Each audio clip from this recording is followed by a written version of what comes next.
There is a letter on the desk. It arrived this morning, sealed with dark wax, and she has not yet opened it. You already know what it contains. A proposal of marriage, carefully worded, sincerely meant, from a man who is not unkind. The candle beside it has been burning since dusk. The room is quiet, and she is thinking. Hello, friends. It is so good to have you here with me tonight. Wherever you've settled in, the bed, the sofa, the favourite chair with the lamp turned down low, I hope this evening finds you somewhere soft. Tonight, we're going somewhere that may feel surprisingly familiar. We're going to England, in the long gaslit middle of the Victorian era, somewhere in the decades between 1850 and the close of that remarkable century. And we're going to spend it with a woman who has made, or is about to make, a decision that her world considers somewhere between strange and catastrophic. She is going to refuse to marry. Here is the thing. Every piece of official Victorian opinion, every conduct manual, every sermon, every doctor's quiet advice, every well-meaning relative leaning in across a tea table, agreed that what she was choosing was a mistake, a failure, a kind of small, quiet, social death from which a woman might not fully recover. What those same voices never told her, what almost no one told her, is that as a single woman under Victorian law, she already had more legal rights than she would have the morning after any wedding. She could own property. She could sign contracts. She could take someone to court in her own name. She could keep every penny she earned. Marriage, under the law of the land, was not a promotion. It was a demotion with flowers and a new surname attached. Think about that. Tonight, we're going to follow what actually happened to the women who stepped outside Victorian society's central expectation. The women who did not marry, whether by choice, by circumstance, or by a quiet refusal they never fully explained to anyone. We'll walk through what their days looked like, what their legal standing actually was, and what kind of lives they managed to build in the margins of a world that had decided they were, at best, a problem to be solved. We'll meet the women who refused loudly, and the women who simply, carefully, kept not saying yes. If this kind of storytelling helps your evenings wind down a little, I'd love it if you'd subscribe and leave a like, and drop a comment below. Where are you listening from tonight? I genuinely like knowing. Now, let the lights go soft. Let whatever was pressing on you today begin to settle. Let the room get quiet around you, and let's go back together. It is 1862. You're 23 years old, and you are standing at the edge of a ballroom in London, watching the light move across 100 pairs of white gloves. The room smells of beeswax and hothouse flowers, and the particular warmth that only comes from too many people in formal dress, all pretending not to look at one another while looking at nothing else. This is not a party. This is work. The London season, that extraordinary, exhausting and entirely serious institution that ran roughly from February through July every year, was at its core a marriage market, a very polished one, a very expensive one, but a market all the same.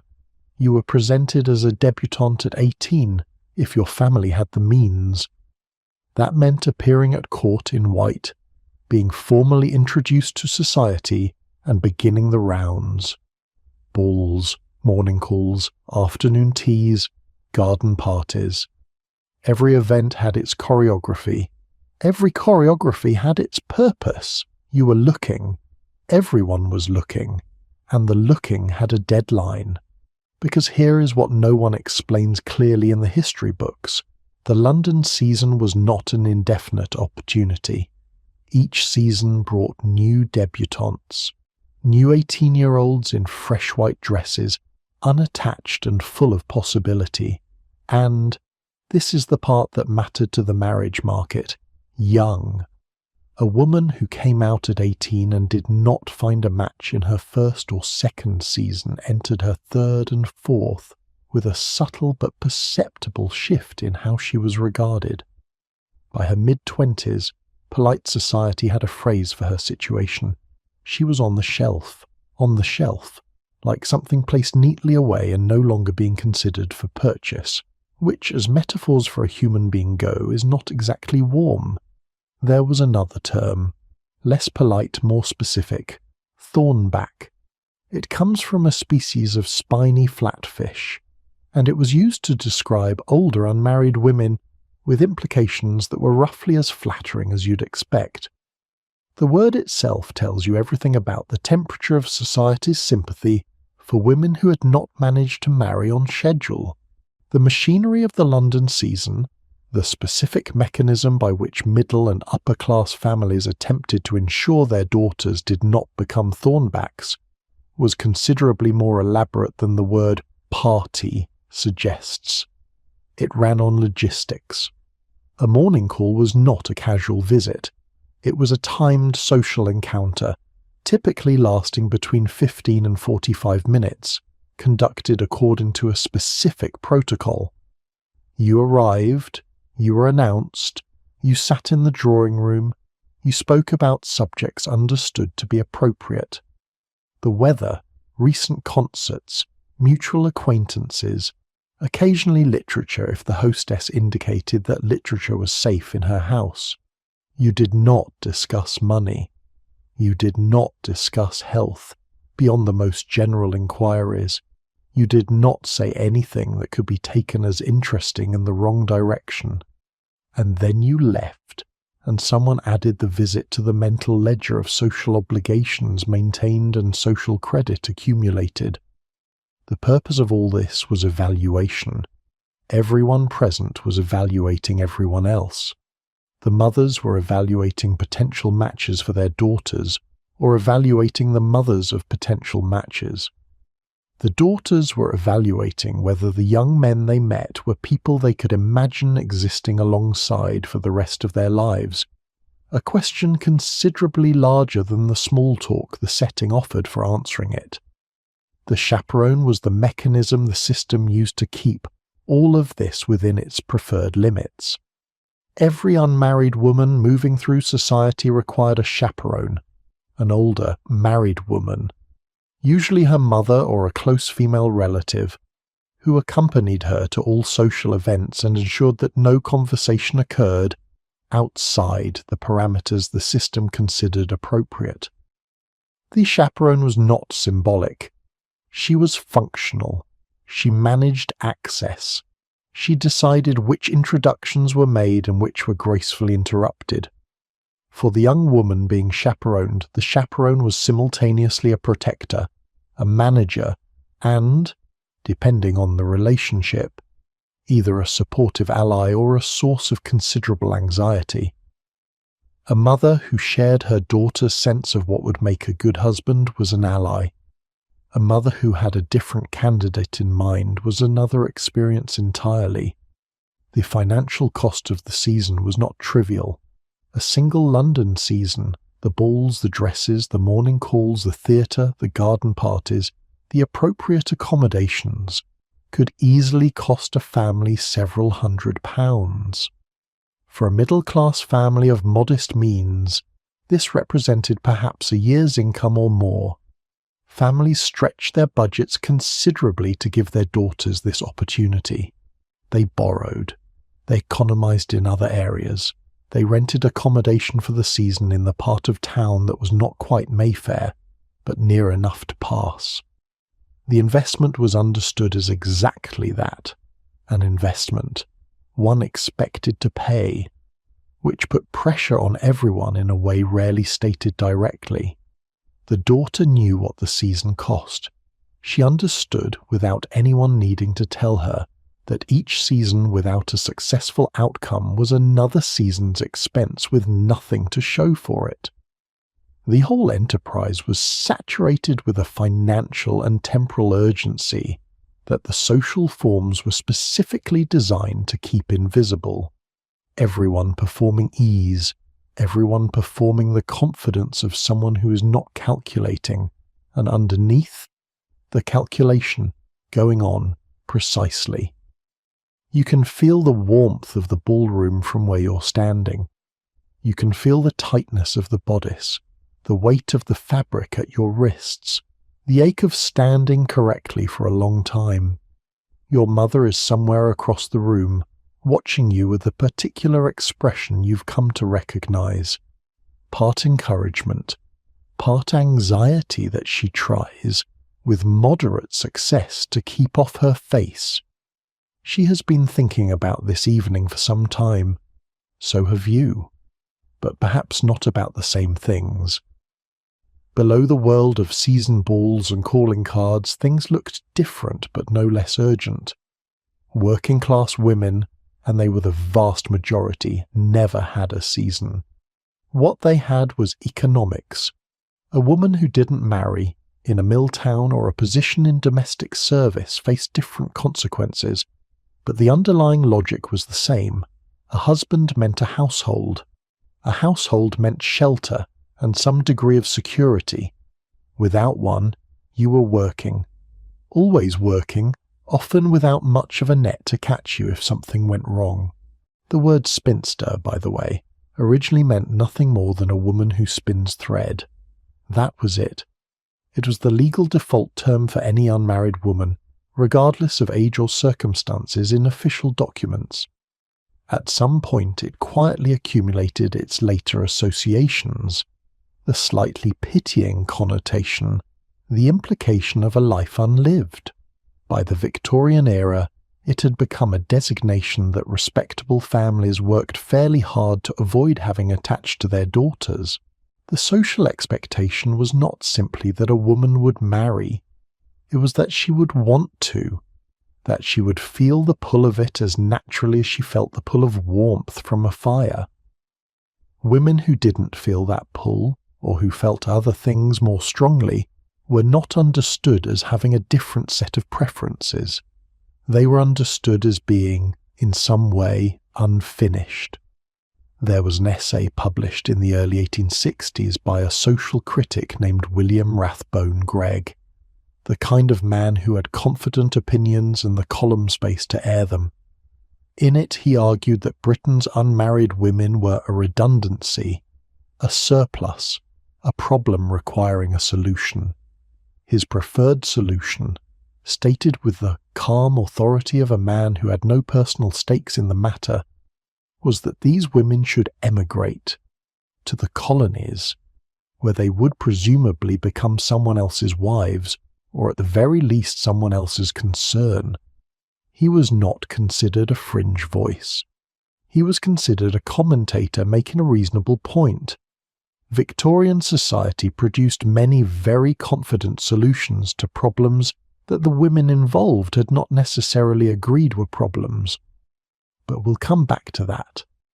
What made Gregg's argument feel urgent to his contemporaries was a number, a specific, documented, unsettling number. 11 years earlier, the census of 1851 had been taken. It was the first census to record marital status across the population, and what it showed, quietly in its columns and totals, was that women outnumbered men in Britain by approximately 500,000. 2.5 million unmarried women living and working and existing in a society that had been built almost entirely around the assumption that they would eventually not be. Some women were going to remain unmarried. The question was never really whether this would happen. The question was what happened next. The ballroom is warm. The orchestra plays something slow and bright at the same time. The kind of music that sounds like possibility before you know the outcome. Outside, the London night is cold and wet. Gaslight on the cobblestones, a carriage waiting at the curb, and somewhere inside the room, beneath the noise and the performance of it all, a question is beginning to form that no one around you is quite asking out loud. What if she simply doesn't? The question had no clean answer in that ballroom. It had no answer in any of the places polite society offered for the asking of questions. The drawing room, the parlour, the pew on Sunday morning. The answer, it turned out, was in a law book, and what it said there would astonish almost everyone in that room if they had thought to look. It depended, of course, on who you were, on whether your family had money or did not, on whether you lived in London or Lancashire in 1860 or 1895. The Victorian era was not a single moment frozen in amber. It was 6 decades of real, uneven change, and what it meant to be an unmarried woman shifted considerably within it. The 1860s were not the 1880s. The 1880s were not 1900. But one thing remained consistent throughout. One thing that sat beneath all the other changes like a flaw, solid, largely invisible, rarely acknowledged. And it was this. The law, whatever else it failed to do, had something to say about the woman who did not marry. Something rather specific. Something that almost no one thought to tell her. You can feel the carriage moving. The ballroom is behind you now, its light shrinking to a yellow smudge in the dark.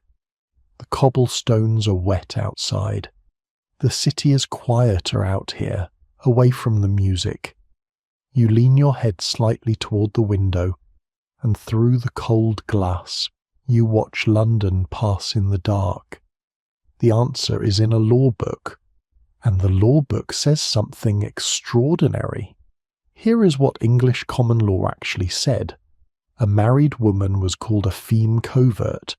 That phrase comes from the French, and it means something close to a covered woman, covered by her husband, sheltered by him, in theory, and in practice, legally invisible to nearly everyone else.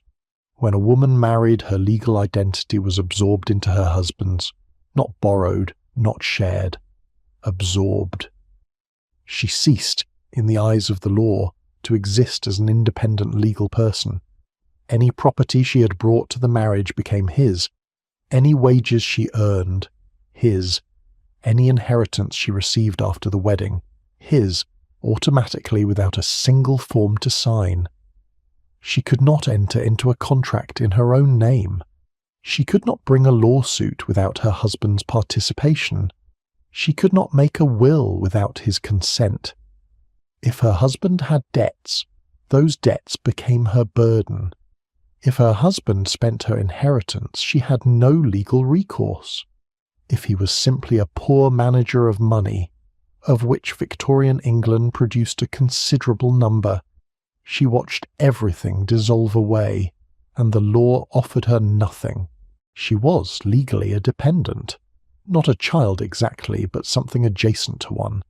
A person whose legal existence had been folded into another person's and would not return until that person died. Think about what that means. Take a moment with it, now. Here is the thing that genuinely surprises people when they encounter it for the first time. An unmarried woman, a spinster, was something legally different. Entirely different. She was called a feme soul, a soul woman, a woman standing alone in the eyes of the law, and standing alone, she had rights that a married woman could only look at from across a considerable distance. A single woman could own property, real property, land, buildings, a house on a street with her name on the deed. She could buy it and sell it in her own name. She could sign a contract. She could bring a lawsuit to court without anyone's permission. She could open a bank account. She could run a business. She could keep every shilling she earned, every pound left to her in a will, every asset she accumulated over a lifetime of careful saving. The practical implications of this were more far-reaching than they might initially appear. Consider what it meant in daily life. not in the abstract, but in the specific, ordinary transactions of existence. A spinster who had inherited a small house from a parent could sell it, if she needed to, and move to cheaper lodgings without asking anyone. She could invest the proceeds. She could lend money and expect, in law, to recover it. She could be owed rent and pursue that rent through the courts. She could enter into business agreements with tradesmen and be held to them and hold them. Every financial relationship she entered was genuinely hers to enter, which sounds like the bare minimum, but which, when you compare it with the situation of her married neighbour, was something considerably more. The married neighbour could not. The married neighbour signed nothing in her own name. She negotiated nothing in her own right. She owned nothing outright. If she went to a shop and ran up a bill, the bill was her husband's. If she ran up the bill without his knowledge, he was none the less responsible for it, which created, as you might imagine, some interesting domestic situations. The married woman existed in commercial life as a kind of ghost, present, sometimes visible, but without the legal solidity to actually transact with the world. Wealthier families, who had the resources to engage solicitors and the foresight to worry about what marriage might do to their daughters' inheritances, had long used a legal instrument called a marriage settlement to get around coverture's worst implications. A marriage settlement was essentially a trust, a legal arrangement established before the wedding, which placed certain property beyond the husband's automatic reach. The property and the settlement would be managed by trustees for the wife's benefit, which meant that even after marriage, she retained access to some income, some resources that were legally hers rather than his. This worked well for the wealthy. For families with a country estate or a significant investment portfolio or property that the family wished to ensure stayed within the family line regardless of the husband's financial behaviour, the marriage settlement was the standard approach. Experienced solicitors knew how to structure them. Banks knew how to administer them. The wealthy unmarried woman who was weighing a proposal was weighing it with the knowledge that her family's assets could, to some extent, be protected. But marriage settlements cost money to establish and required assets worth protecting. The middle-class spinster with a modest income, no property of her own, and no family solicitor on retainer, she had no access to this mechanism. The protections it offered were real, but they were protections for those who already had enough to protect, which was, in the history of legal workarounds, more or less typical. The situation was so demonstrably unfair that by the mid-Victorian period it had become a subject of public debate. The evidence was simply too visible to ignore. Women who had earned their own money, inherited their own money, saved their own money, saw it disappear upon marriage. Women who had been tradespeople or small business owners in their own right found that their businesses legally became their husbands the moment they married. Women who had not wanted this outcome had, in most cases, no legal mechanism for preventing it. Barbara Lee Smith, a radical thinker and artist who would later go on to help found Girton College, produced a pamphlet in 1854 called A Brief Summary, in plain language, of the most important laws concerning women. Its title was accurate, it was brief, it was plain, and it was damning. It catalogued, in clear as deliberate language, exactly what marriage did to a woman's legal existence. Smith then circulated a petition, eventually signed by over 24,000 people, calling for reform of the married women's property laws. The petition was presented to Parliament in 1856.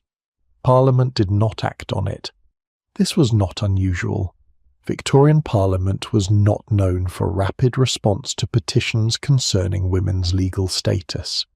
The petition was noted. It was discussed, briefly. Then other business intervened, but the arguments did not go away.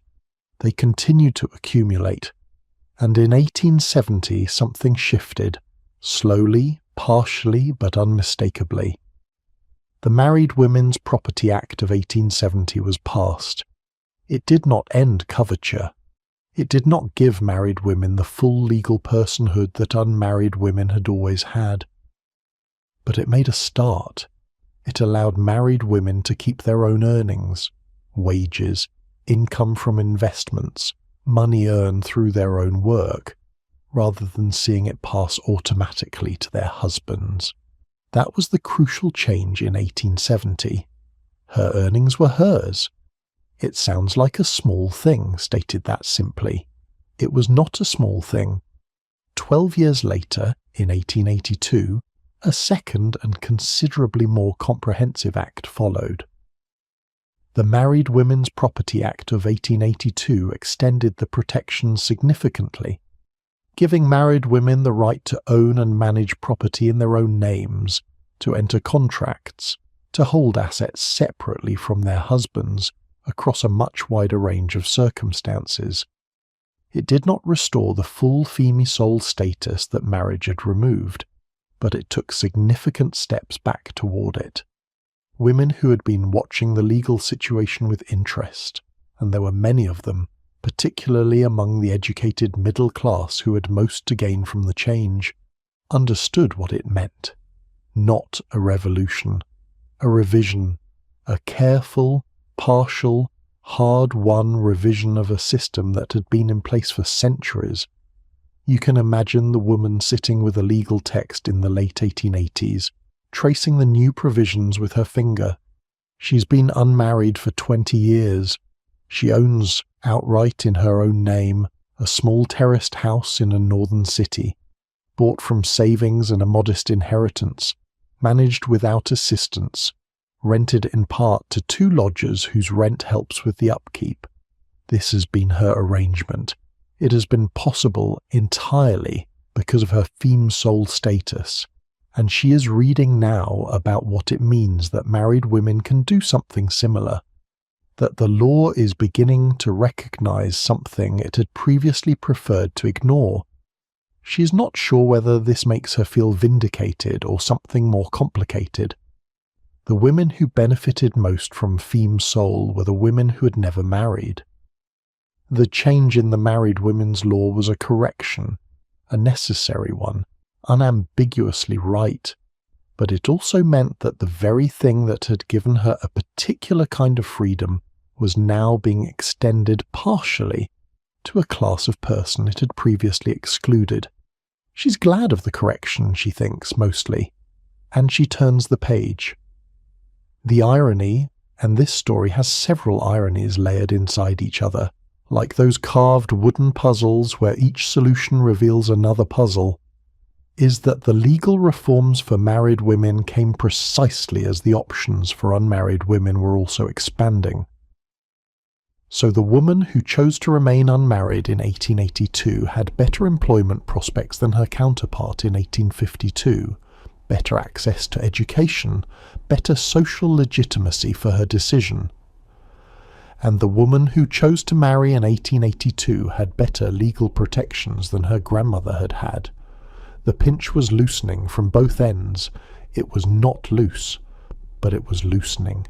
She was, in the eyes of English law, a complete legal person. Marriage ended that, immediately. All of it. The morning after a wedding, every right she'd possessed as a feme sole was suspended. Not gradually, not in stages. In a single legal transformation, she handed over her personhood with her vows and received in return a new name, a new address, and the theoretical protection of a man who now controlled everything she owned. You do not need to have a strong opinion about Victorian marriage to find this somewhat astonishing. Society was telling women, loudly and at every turn, that their highest ambition should be to achieve a legal status with fewer rights than the one they already had. That marriage, the destination, the reward, The crowning achievement of a woman's life was, at law, a demotion, with orange blossom. That is not a small irony, it is quite a large one.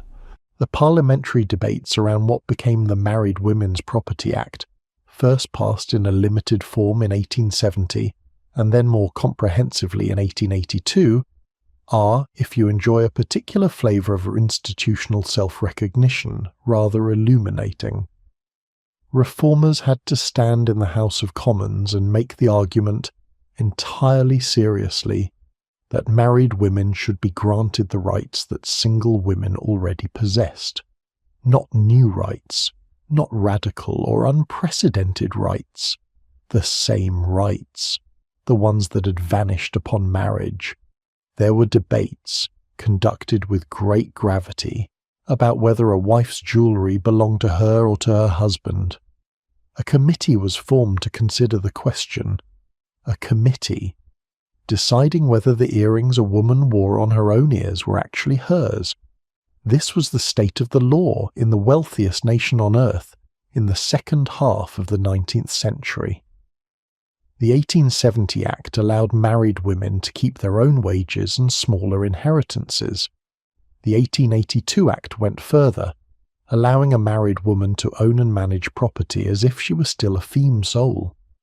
It was described at the time as a transformation of domestic law.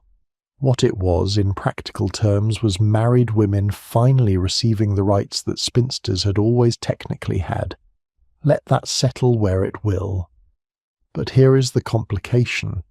Knowing your legal rights and being able to live on them were, in Victorian England, not the same thing at all. A single woman might technically own property, but property required money to purchase. She might technically sign contracts, but most of the trades and professions that relied on contracts had informal arrangements in place to discourage women from participating. She might technically run a business, but the social cost of running one visibly, as a woman, without a husband as a kind of cover story, that cost was real, and it was paid in whispers and narrowing options. The law gave her standing. Life offered her considerably more friction. Victorian society ran on assumptions so embedded they barely qualified as beliefs. They were simply the air. Women needed protection. Their gifts were emotional. Their domain was the home. And yet the law, that most conservative of institutions, said something else entirely. It said a single woman was fully capable of managing her own affairs. It trusted her with property and courts and contracts. It only stopped trusting her when she married. Only when she placed herself under the very protection that everyone said she needed. That contradiction was not felt as a contradiction by most people living inside it. It was just the way things were. The women who understood their legal position clearly were doing something that required a particular kind of intelligence. Not the kind that shows itself, but the kind that quietly maps a room and finds which doors are actually unlocked. There were women across Victorian England who held property in their own names, managed small businesses with enough discretion that no one looked too hard, kept careful accounts in notebooks that no one else read. And there were women who had no idea any of this was available to them, because no one in their world had thought to mention it. Information in Victorian England was not distributed equally. Neither was anything else. The rain is heavier now against the carriage window. The candle on the writing desk, back in that room, in that house, beside that unopened letter, has burned a little further down. The city moves past in the dark, its gas lamps reflected in the wet stones. What she does next, what the morning brings, what the year brings, depends on something the law cannot settle for her. It depends on what she can actually do, not in principle, not on paper. On a practical Tuesday morning, with rent to consider and a family that has views, the answer to that question begins in a room with chalk dust on the floor and small chairs around a low table. It begins with the only door that Victorian England left open, just barely and with significant reluctance, to a woman who needed to earn a living but also needed to be seen as something other than ordinary.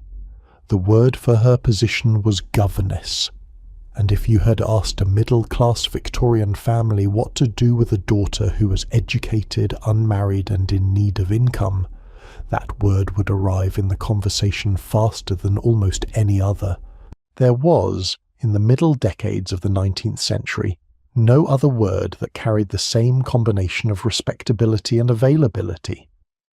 A governess was a teacher, of languages, of music, of drawing, of the French phrases and piano scales and watercolour techniques that marked a middle-class girl as having been properly educated. She worked inside a family home, which kept her off the street. She received a salary, which made her employed rather than dependent, and she was, by definition, a gentlewoman, a woman of education and background, which meant the work could be done without entirely abandoning the social standing that had taken her family years to build. In theory, it was a solution. In practice, it was something considerably more complicated. The difficulty with being a governess began with the question of where, exactly, she belonged. She was not a servant. Her education placed her above the cook, the housemaid, the laundress. She could not eat in the servants' hall, but she was employed. She received wages. She was not a member of the family, and no one was under any obligation to treat her as one. She ate in the schoolroom, alone, or with the children in her care. The family dined below, in the warm, candlelit dining room, with conversation and wine and the ease that comes from being among your own people. The governess sat above, with a plate sent up, and the sounds of the household drifting through the floor. You can imagine the quiet of that room, the chalk smell on the low tables, the small fire if the household was generous enough to allow her one, the sound of her own fork on china, the particular weight of an evening that is entirely hers and also entirely unasked for. Contemporary advice literature for governesses was not warm reading. It counselled them to dress plainly and without vanity, to not form attachments to the children that might complicate matters when the engagement ended. And on the subject of loneliness, a topic that arose regularly, it offered this: cultivate a tolerance for solitude. Not enjoy solitude, not find peace in it, cultivate a tolerance for it, as one might cultivate a tolerance for a medicine that is necessary but not pleasant. The historian Catherine Hughes, who spent years with the unpublished diaries and letters of Victorian governesses, found accounts ranging from the supportive to the quietly devastating. Some governesses worked within households that treated them with genuine kindness.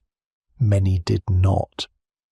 What they almost all shared was the uncertainty, the knowledge that their position depended on the goodwill of a family that had hired them for their usefulness, and could end the arrangement whenever that usefulness diminished. Governess wages were not large. They covered necessities and, if a woman was very careful, allowed for a small amount of saving.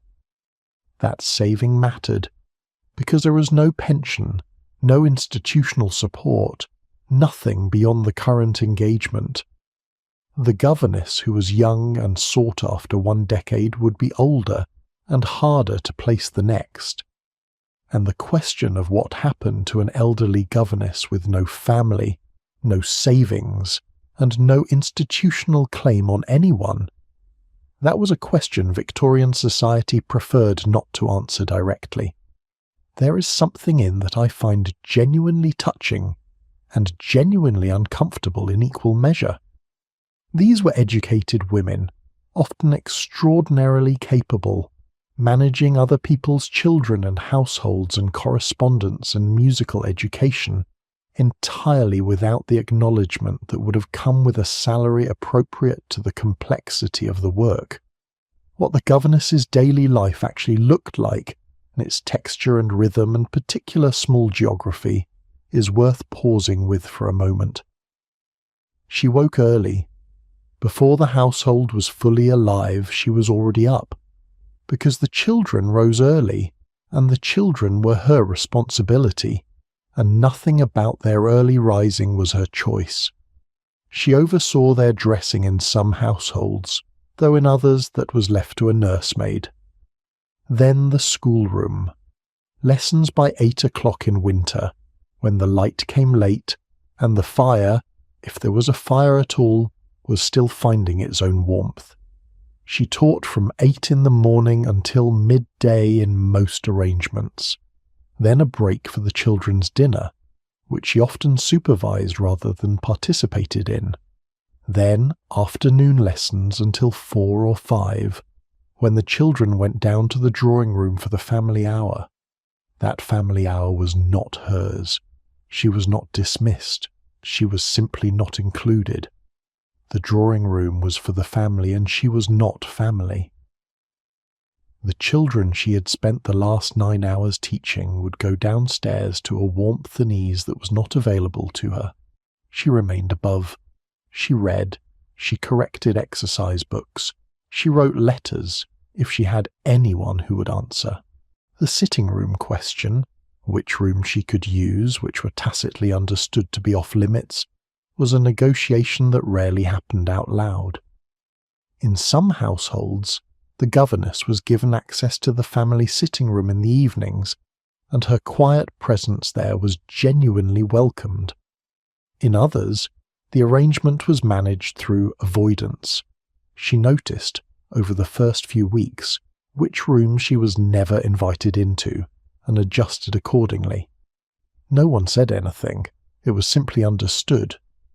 In 1843, something called the Governess's Benevolent Institution was founded in London, a society established by clergy and philanthropists, specifically to address the situation of destitute governesses, women who had spent decades in service and ended their working lives with nothing. The institution offered small annuities to women over 50, a home for the destitute, and a registry for those still seeking positions. Its founding was itself a kind of admission. Victorian society, which had spent considerable energy telling middle-class women that governessing was the dignified path available to them, had also quietly built a charitable institution to manage what that path's limitations produced. The institution helped women whose savings had run out, women who had worked for 30 years and had nothing to show for it except a worn trunk and failing eyesight. Women who had no family left to return to, or whose family had not the space to take them in. Some of them were placed in the institution's residential home in London, a comfortable place, by the standards of the alternatives. A place where women who had spent their lives in other people's houses could finally, in old age, have a room that was theirs without negotiation. The fact that this institution was necessary, that it filled up year after year, tells you what Victorian society's practical care for governesses actually looked like when the theory ran out. You can imagine one of those women in the institution's home, in the late afternoon, in a chair by the window that looks onto a quiet London street. She is not famous. She's somewhere in her 70s, and she's been sitting in this chair in this room for several years now. Before that, 4 decades in service, 4 or 5 different families, children she taught who are themselves now grown, who may or may not still know her name. She taught them French. She taught them music. She sat in schoolrooms across England, eating from trays, watching the seasons change through windows that belong to other people. The chair by this window is hers. For the first time in 40 years, That is worth sitting with for a moment. The schoolmistress, who ran her own small school rather than working within another household, had avoided the governess's particular social limbo. But she had traded it for something else. Running a school required capital, a room large enough to hold pupils, a chalkboard, primers and copybooks. These things cost money, and money was precisely what the educated middle-class spinster often had least of. Some schools were begun with the help of a sympathetic family member. Some were started from savings accumulated over years of governessing. Some began in the front parlour of a rented house, with 3 pupils found through neighbourhood connection, and expanded slowly from there. The schoolmistress set her own timetable. She taught what she judged worth teaching. These freedoms were real. The financial insecurity that came with them was also real. A school whose families fell on harder times, or whose teacher became ill for a month, that school could fail, and when it failed, the schoolmistress had less to fall back on than the governess. Below the governess and the schoolmistress, the needle trades occupied a world far lower in both social standing and economic security. The needle trades had always been women's work, which meant they were priced as women's work, which meant they were priced very low. An investigation published in the early 1840s by a journalist visiting London, needleworkers described a woman who had been at work since 5 in the morning and expected to continue until 11 at night. She was making shirts. The rate she was paid for each shirt was such that she could earn, on a very good day, perhaps 2 shillings. A room in the kind of building she could afford cost 6 shillings a week, before food, before coal, before the thread and needle replacements that came from the tips of her own fingers. The arithmetic was not sustainable. She knew the arithmetic was not sustainable. She had been doing it for 4 years. What she had was stubbornness.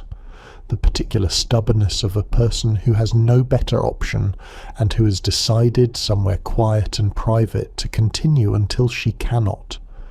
This was not glamorous. It was not celebrated. It was the reality of what the needle trade meant for the women who depended on it. And alongside all these paths, there were always women who found gaps. Women who gave music lessons in the morning and worked as a companion 2 afternoons a week, and took in fine needlework on the side.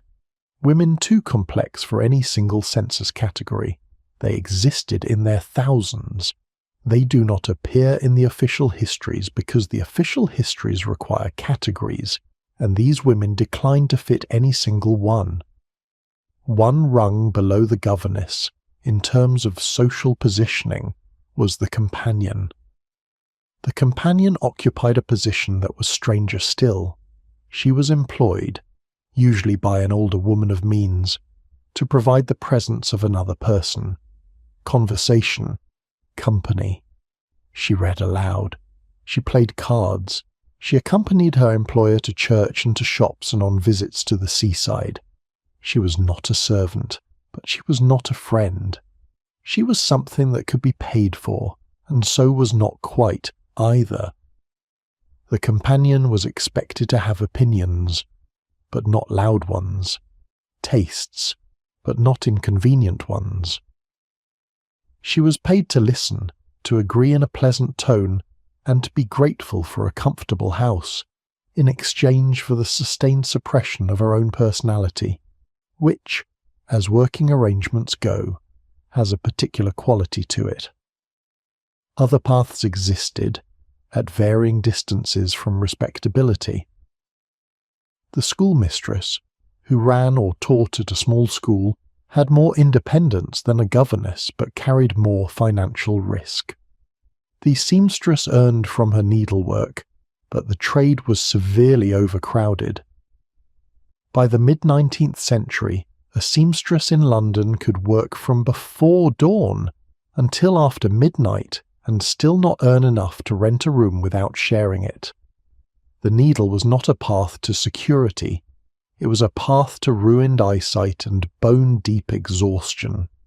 You can feel the smell of damp wool in a needleworker's lodgings, the grey light of a London morning that never quite brightens in January, the needle going through fabric, in and out, the coal smoke drifting through the wall from the building next door, the work that never finishes, because finishing it means beginning the search for the next of it. The working-class spinster, it should be said, navigated a different version of this. She had always worked. In the mills of Lancashire, in domestic service, in the laundry and the market, the great Victorian crisis of spinsterhood, the redundant woman panic, the national hand-wringing about surplus women, was, in its heart, a middle-class crisis. It was a crisis about what to do with educated, respectable women whose dignity ruled out certain kinds of labour. Working-class women had been labouring without a dignity qualification for generations. Their situation was economically hard in different ways, but the panic about respectability's threat was less central to it. For the middle-class spinster in the 1850s and 1860s, the doors were genuinely narrow. And then, slowly, in the 1870s and 1880s, something began to shift. Post offices began hiring women as counter-clerks and telegraph operators. The reasons were partly practical and partly economic. Women could be paid less than men for the same work, and the telegraph companies were not above noticing this. But whatever the motive, the effect was real. Women who had spent the previous decade considering the schoolroom as their only option now had a second one. Then came the typewriter. The Remington typewriter arrived in Britain in the 1870s, and with it came the typewriting office. Rooms full of machines, staffed by women, producing correspondence for businesses and legal firms and doctors. Typewriting was considered appropriately mechanical, and therefore not threatening to existing professional categories. It was, in short, permitted. And into that opening stepped thousands of single women who needed exactly this kind of permitted. By 1901, more than 200,000 women were employed as clerks and typists. The typewriter had done more for the practical situation of unmarried middle-class women than most deliberate social reform movements had managed in decades, which is either an inspiring fact about the unintended consequences of technology or a somewhat dispiriting fact about the pace of intentional change. Probably it is both. The wall was not down, but by the 1880s it had cracks in it. Small ones, unevenly placed, not enough for everyone, but cracks. What those cracks actually felt like from the inside, what it meant to be a woman in her 20s or 30s in 1880, navigating a world that was beginning slowly and unevenly to make room, is worth considering. In 1859, a group of reformers in London founded something called the Society for Promoting the Employment of Women. It was established partly in response to the same census data that had produced the redundant women panic. 2.5 million unmarried women, more women than the existing employment categories could absorb. The Society's approach was practical rather than philosophical. It did not argue at great length about women's rights. It simply identified sectors where women could work, trained women to enter them, and then helped place them. It found openings in printing, bookkeeping, copying, telegraph operation, and law stationery work. It established a register for women seeking work and a register for employers willing to hire them. It ran training programs. In its first decade, the Society placed hundreds of women in employment that had previously been understood as male only, and documented enough success that other organizations began to replicate its model. The society's founders were not under any illusions about what they were doing. They knew the openings were small. They knew the resistance from male colleagues and employers could be fierce. They knew that the women who took these positions were, in effect, pioneers, and that pioneers by definition have a harder time than those who follow. But they also knew that the alternative, telling 2.5 million women that the governess track was their best option, was not, on any honest examination, a solution at all. The department store was another world that opened more gradually for women's employment. By the 1860s and 1870s, the large London drapers, establishments like Whiteley's and later Harrods and Selfridges, had become significant employers of women as shop assistants. The work had its own rules and its own difficulties. Shop assistants stood for long hours. They were expected to dress neatly on wages that made neat dressing a financial calculation. They often lived in the establishment's own dormitory accommodation, which was cheaper but meant that work and sleep and leisure all happened within the same tightly managed space. But the shop floor was public, it was visible, and it carried none of the social isolation that the schoolroom imposed. A shop assistant existed in the world. She saw people, she was seen. She had colleagues who were also women, who had also found their way to this particular form of the available, the collective experience of working with other women, the quiet solidarity of a shared situation, was something the governess, eating alone in the schoolroom, almost never had. You can feel the difference between those two worlds if you stay with it for a moment. The governess, alone in her room with her tray, and the shop assistant on a lunch break in the basement dining room, surrounded by other women in similar dark dresses, eating her meal and talking about something entirely other than work, a book or a street she'd walked down or a letter she'd received. The early civil service was more complicated. Women had been employed in certain clerical roles in the post office and some government departments since the 1870s.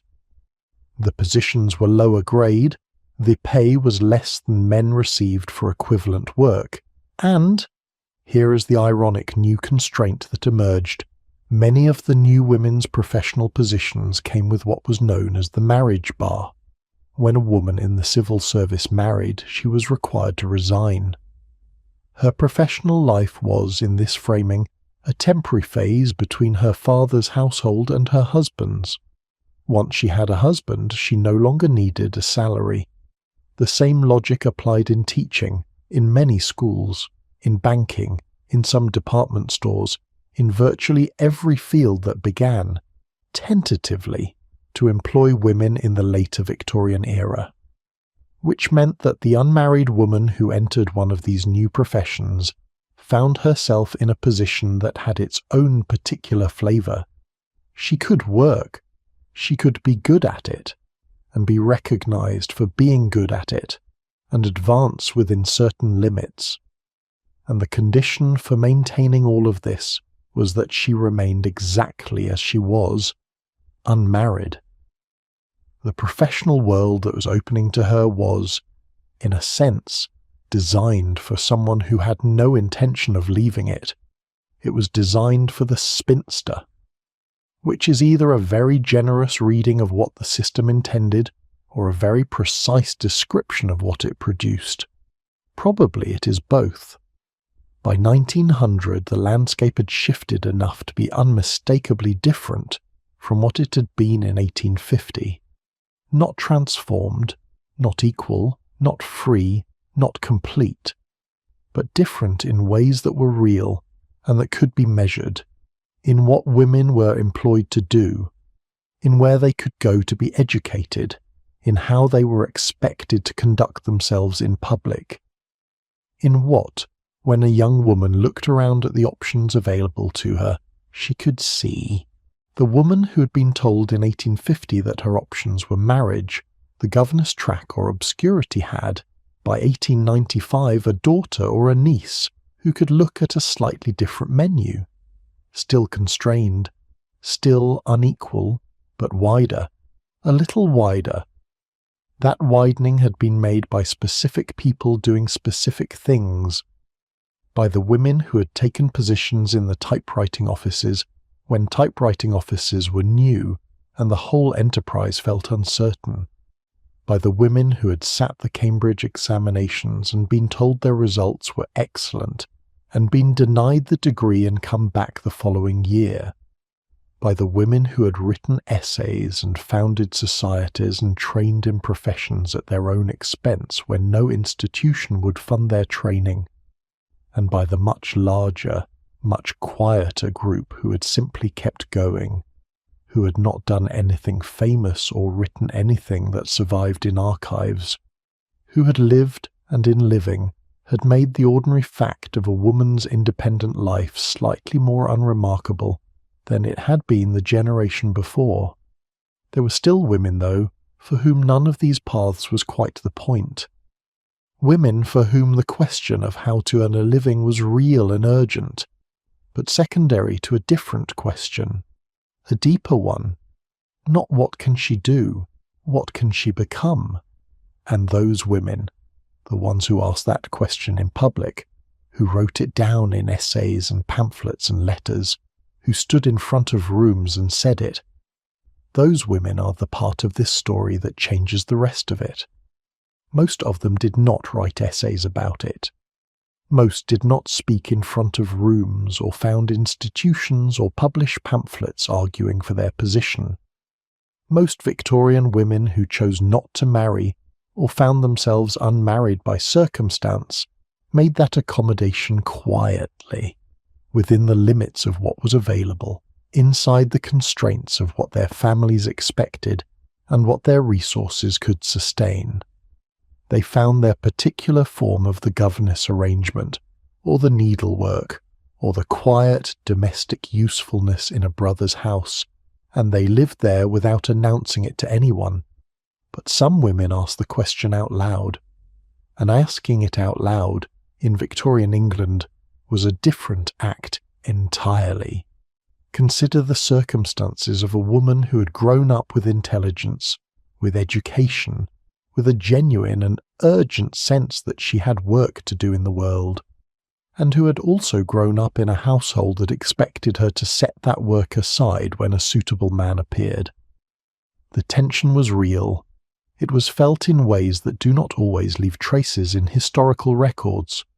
For most women it remained private, a thing of diary entries and locked drawers and careful, invisible accommodation. For a small number of women it became something else. It became writing.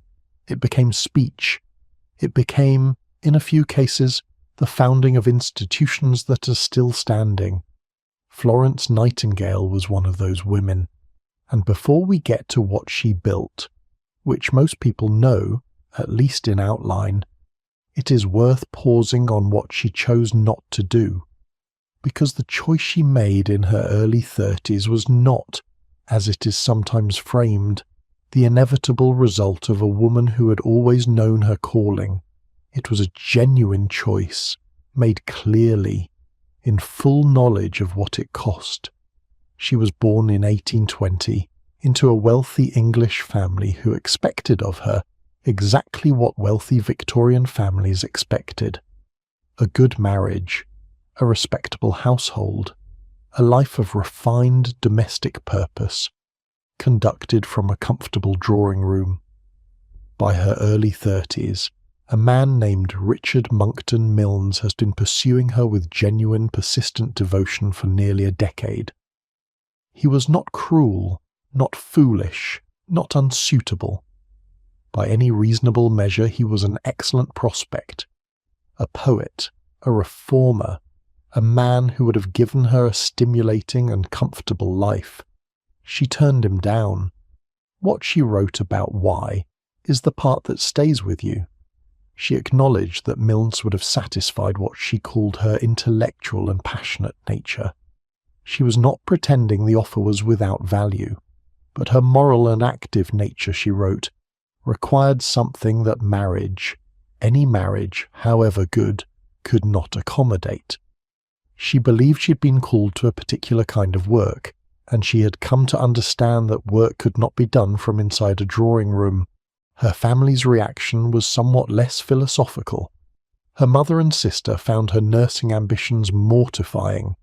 At the time, nursing was considered barely a step above servant's work. Associated in the public imagination with disorder and poor character, not with the vocations of gentlewomen. The idea that a woman of Nightingale's background would choose hospital work over a very reasonable offer of marriage was received at home as something between personal affront and social embarrassment. They applied considerable pressure. Over a considerable number of years, she went anyway. In 1852, before any of the nursing work had begun, she wrote something she called Cassandra. She was in her early 30s. She was exhausted in the way that intelligent people in confined situations become exhausted, not from labour, but from the sustained absence of it. The essay was not published widely at the time. She wrote it, shared it with a handful of people, and put it away. But it is one of the most direct accounts we have of what it actually felt like, from the inside, to be an educated Victorian woman told to sit quietly and wait. She wrote about the afternoons, the long empty afternoons in the family drawing room, the needlework and the novel reading and the receiving of morning calls, the sustained performance of contentment in a life that used, she wrote, none of her. She called the enforced idleness of women like herself a slow form of suicide, not a metaphor chosen for dramatic effect, a diagnosis offered with clinical precision.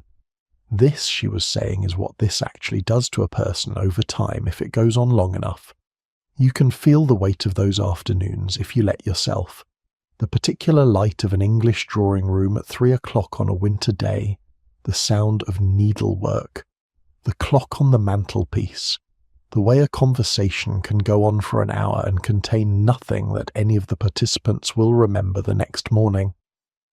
Nightingale went on to transform nursing as a profession, to reform military hospital conditions so comprehensively that the changes saved lives across multiple conflicts and disasters for decades after.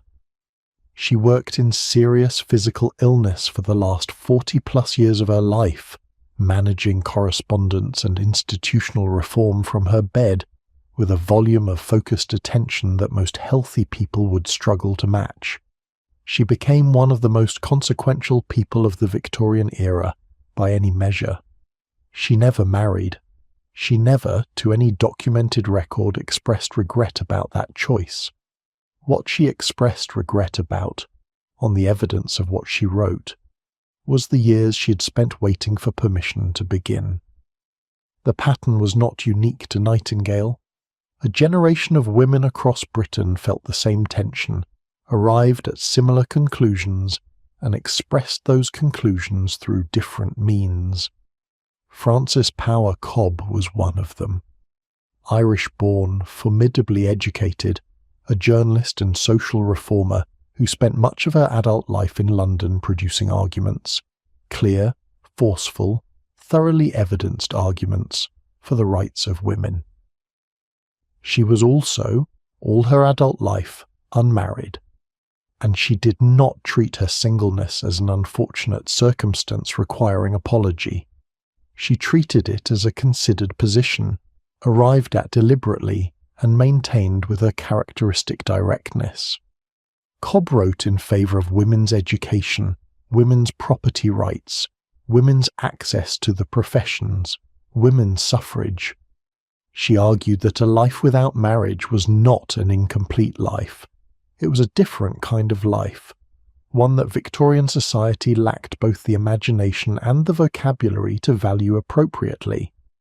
She observed, with the particular precision of someone who had thought the matter through carefully, that the virtues Victorian society claimed to value most in women, moral seriousness, principled care, civic responsibility, were precisely the virtues that made conventional marriage, as it was legally arranged, genuinely difficult to accept, because accepting it meant giving up the legal personhood that made those virtues possible to exercise in any independent way. She spent the latter decades of her life in a shared home with the sculptor named Mary Lloyd. They lived together for over 30 years. What the full nature of that partnership was in its emotional and private dimensions is something the historical record does not completely resolve. What is clear is that it was a partnership of real importance, that it sustained her work and her well-being, and that she considered it the central relationship of her life. What Cobb actually wrote, in the specific language she used arguing specifically for the lives of women like herself, is worth paying attention to, even briefly, because she was not vague about it. She was not apologetic. She argued that a woman who lived independently, who managed her own affairs, who chose her work and her household and her company without reference to a husband's preferences, that woman was not an unfortunate exception to the general rule of female life. She was a full example of it. She was not failing to live. She was living. The failure, if there was one, was in society's inability to recognize it. This was not a popular argument in 1860. It was not a universally popular argument in 1880. But it was made, and made repeatedly, in print and in correspondence and in the particular form of social influence that came from being taken seriously by people who could not dismiss you. Cobb was not alone in making it. There was a whole cohort of women, unmarried, educated, professionally active, who circulated ideas among themselves through the letters and friendships and occasional publications of the mid to late Victorian era. They knew each other. They read each other. They wrote to each other at considerable length, in letters that were themselves arguments, letters that worked through the same questions that Cobb was working through in print, but in the more intimate and unguarded register of private correspondence. The historian of ideas who goes looking for where these arguments actually developed finds them not primarily in published books, because publication was expensive and selective, and required navigating the preferences of publishers who were, overwhelmingly, men, but in letters, stacks of letters, letters between women who had known each other since school, or who had met through a shared cause, or who had been introduced by a mutual friend and immediately found that they were, both of them, thinking about the same questions and had been for some time. You can feel something of what it must have meant to receive one of those letters, to open an envelope from a woman whose mind you respected, in a house that was not quite your own, and find 3 pages of close handwriting that took seriously the very question that had been occupying you quietly for months, and offered not answers exactly but company. The company of another person who was also in the middle of the question, and who treated that as the right place to be. The women's suffrage movement drew heavily from this network. Many of the most active campaigners for women's right to vote, the women who signed petitions, spoke at meetings, lobbied parliamentarians, wrote for newspapers, were unmarried. This is not coincidental. Unmarried women had, as we've established, more legal standing as individuals. They also had, in many cases, more time. Their lives were not structured around a husband's household and a husband's schedule. What time and energy they had was, within certain constraints, their own to direct, and many of them directed it toward the question of making the constraints smaller. The first women's suffrage petition was presented to Parliament in 1866. It carried the signatures of nearly 1,500 women. Gathering those signatures had required months of correspondence. Letters written, letters answered, names collected, addresses verified. The network that made this possible was, in significant part, the same network of educated, independent-minded women who'd been corresponding with each other about these questions for years. Harriet Taylor Mill, who wrote extensively about women's rights in partnership with her husband John Stuart Mill, made the argument in the 1850s that women were not merely excluded from political participation, they were also excluded from the education and professional training that would have prepared them for it. The exclusion was not a matter of formal law alone. It was a matter of the whole arrangement of a society that had decided at every level that women's intellect was decorative rather than functional. Taylor Mill was married, but she makes an interesting appearance in this story because she made the same argument as Cobb, that the problem was not the women. The problem was the framework, and she made it with the same precision, the same refusal to apologize, and the same confidence that the argument was strong enough to stand on its own and did not require softening. To publish this argument in the Victorian era required, for a woman, a particular kind of navigation. Some women published under male pseudonyms, George Eliot being the most famous example, though her reasons for doing so were complicated and she eventually dropped the practice. Others published anonymously. Others published openly under their own names and absorbed the social cost. The cost was real. A woman who published opinions, particularly opinions about women's position in society, could expect to be called unfeminine, hysterical, or disappointed. The last term being Victorian for a woman who wanted things she had not been given, which was considered evidence of a defect in character rather than a defect in the arrangement. Cobb published under her own name. She absorbed the criticism. She kept writing. What she was part of, and what all of these women were part of, was something that did not yet have a name, or rather, had several names, none of them quite adequate. The women's movement, the feminist movement, the emancipation movement. These were not organizations exactly, they were tendencies, networks of people who read each other and knew each other and found, in each other's work and lives, a kind of permission to keep going.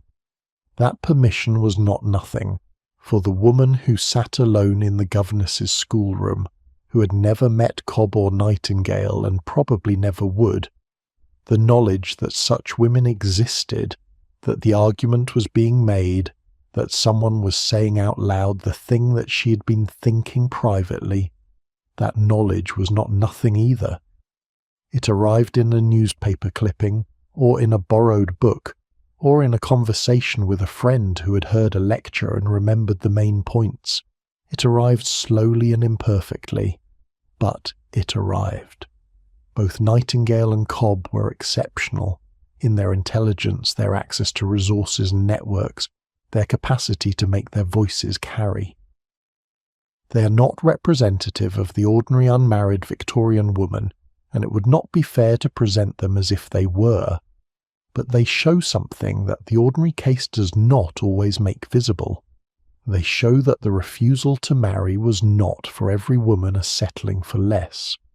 For some it was a choice made with open eyes, a cost considered and found worth paying.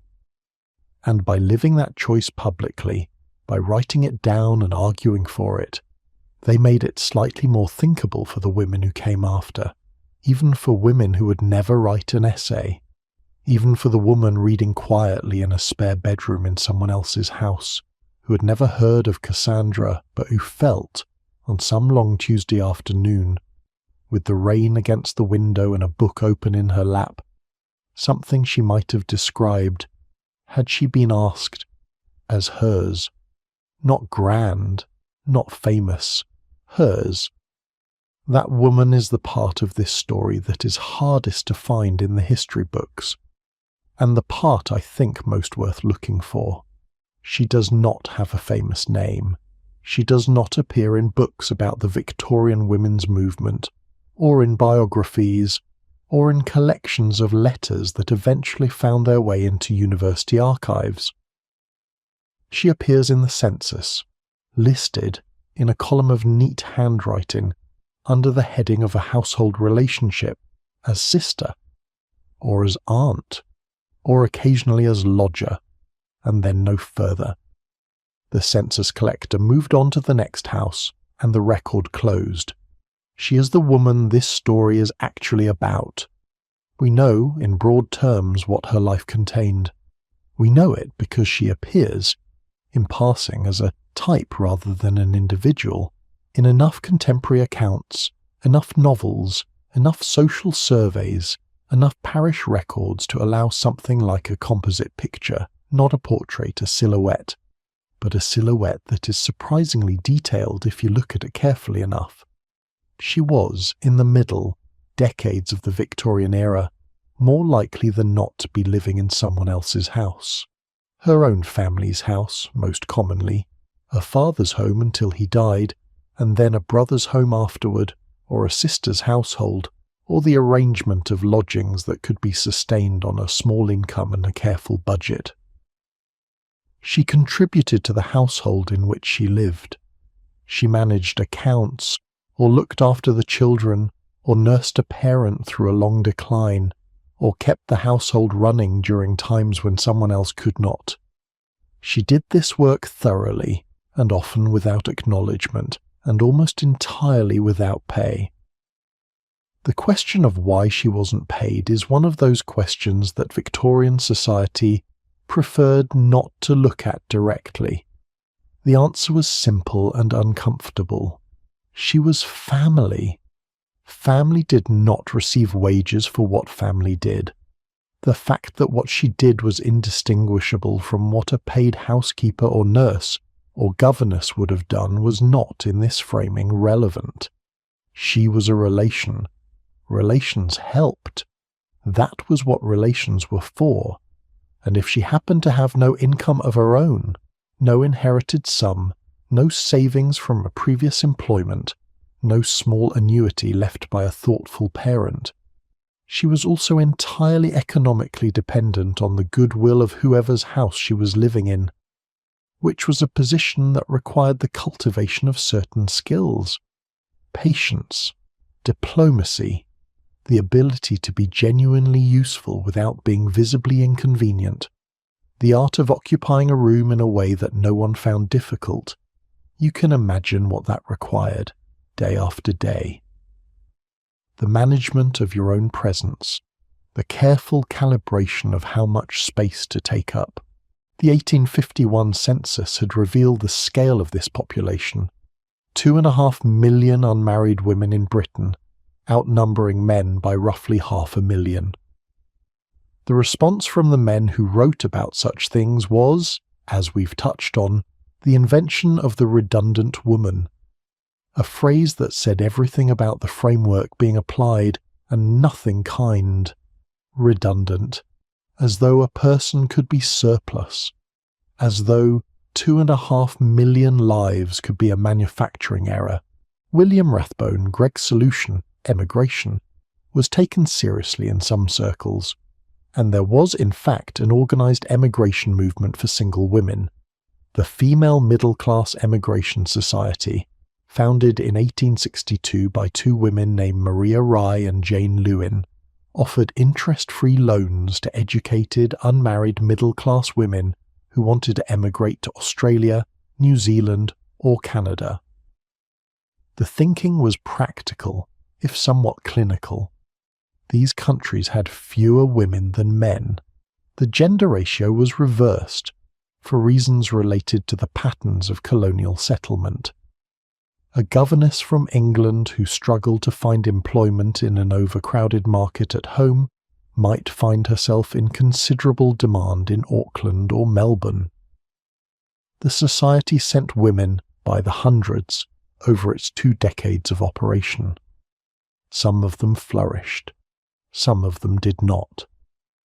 The historical record is, as it tends to be with women who left no famous names behind, incomplete. What strikes you if you look at the society's framing is the particular tension at its centre. The stated aim was to help women achieve economic independence through professional employment. But the unstated expectation, the one that hovered over the whole enterprise, was that emigration would also solve the marriage problem, that these women exported to places where they were scarce would eventually find husbands. The society was in short simultaneously trying to help women live without marriage and trying to help them achieve it. This was a tension that Victorian society was never quite able to resolve, because it was never quite able to decide whether the problem was that women weren't married or that women weren't economically provided for. These were not, as it happened, the same problem, but they were treated as if they were. Victorian society produced many very confident frameworks for understanding problems that the people inside those problems had not necessarily agreed to define in that way. For the woman who stayed, which was most of them, life did not look like the crisis that the redundant woman discourse implied. It looked for the most part like a Tuesday and a Wednesday, and the accumulation of Tuesdays and Wednesdays across years and decades. She had a room, often, not always her own, sometimes shared, but a physical space that, by long custom and daily use, had become hers in the way that spaces become yours when you occupy there long enough. A chair by the window, a particular view of the garden, or the street, or the neighbour's wall, a small shelf with her books on it, the ones she had accumulated slowly, choosing carefully, because there was never quite enough money to choose carelessly. She read. Victorian spinsters read with the thoroughness and devotion that the conduct literature of the era found at times mildly concerning. Reading was acceptable in women, even encouraged up to a point. But too much reading. Reading that was too serious. Reading that led to opinions, and the expression of those opinions was considered evidence of an unsettled mind. The woman who read too widely and thought too clearly about what she had read was a woman who might begin to notice things, and noticed things had a way of being spoken aloud, and spoken things had a way of creating complications. She noticed things anyway. The diaries that survive, and they are not plentiful, because these women were not famous and their papers were not preserved with particular care, contain evidence of acute, precise observation, of household politics and neighbourhood events, of weather and light and the particular quality of an afternoon, of opinions, sometimes quite strong ones, carefully kept between the covers of a small book that was no one's business but hers. You can feel the candlelight on those pages, the scratch of the pen in the quiet of an evening. The whole household asleep, and this one woman still up, writing down what she actually thought. She taught often, not in a formal arrangement, but informally. The neighbourhood children, the younger siblings of a friend, the girls next door whose parents could spare a few shillings a week for lessons in reading or arithmetic or French. This teaching was often the only paid work she did. It was not enough to live on independently. It was enough to have something of her own in an economic sense, something she had earned that was hers in a way that depended on no one's goodwill.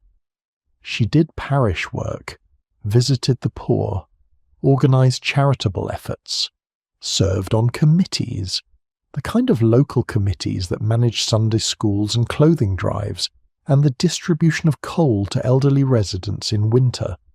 This work was unpaid and was considered entirely appropriate for an unmarried woman of gentle background. It was also, and this is the part the official framing preferred not to acknowledge, often quite complex, quite skilled, and quite consequential for the people it served. She managed. She found her own version of a life.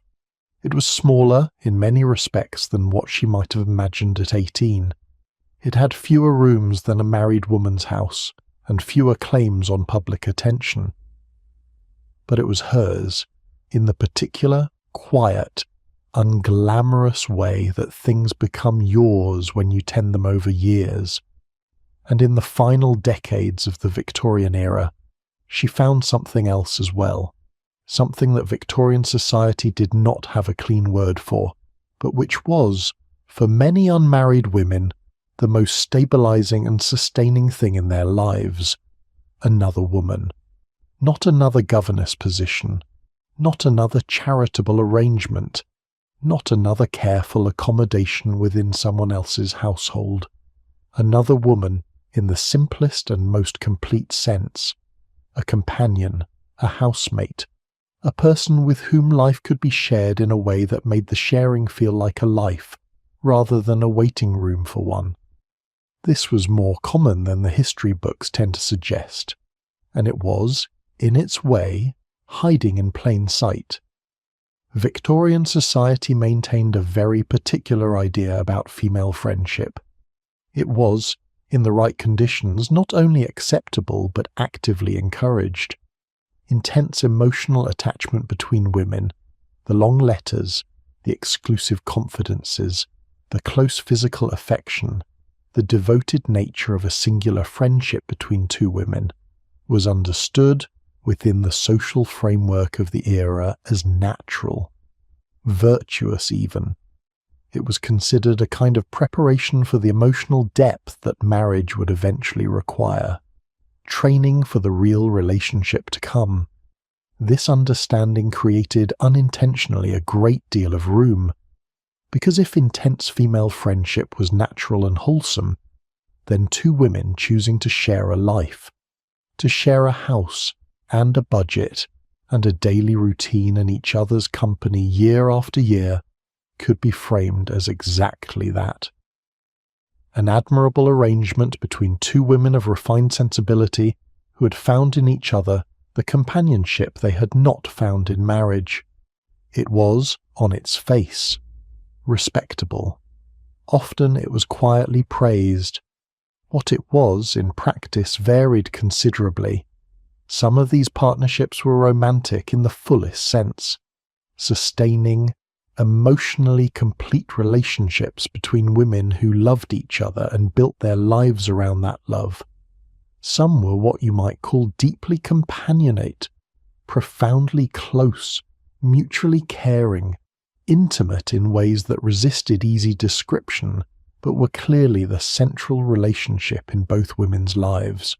Some were straightforwardly practical, two women pooling meagre incomes to afford lodgings that neither could manage alone, finding in that practical arrangement a warmth and companionship that made the daily arithmetic of two far more bearable than the daily arithmetic of one.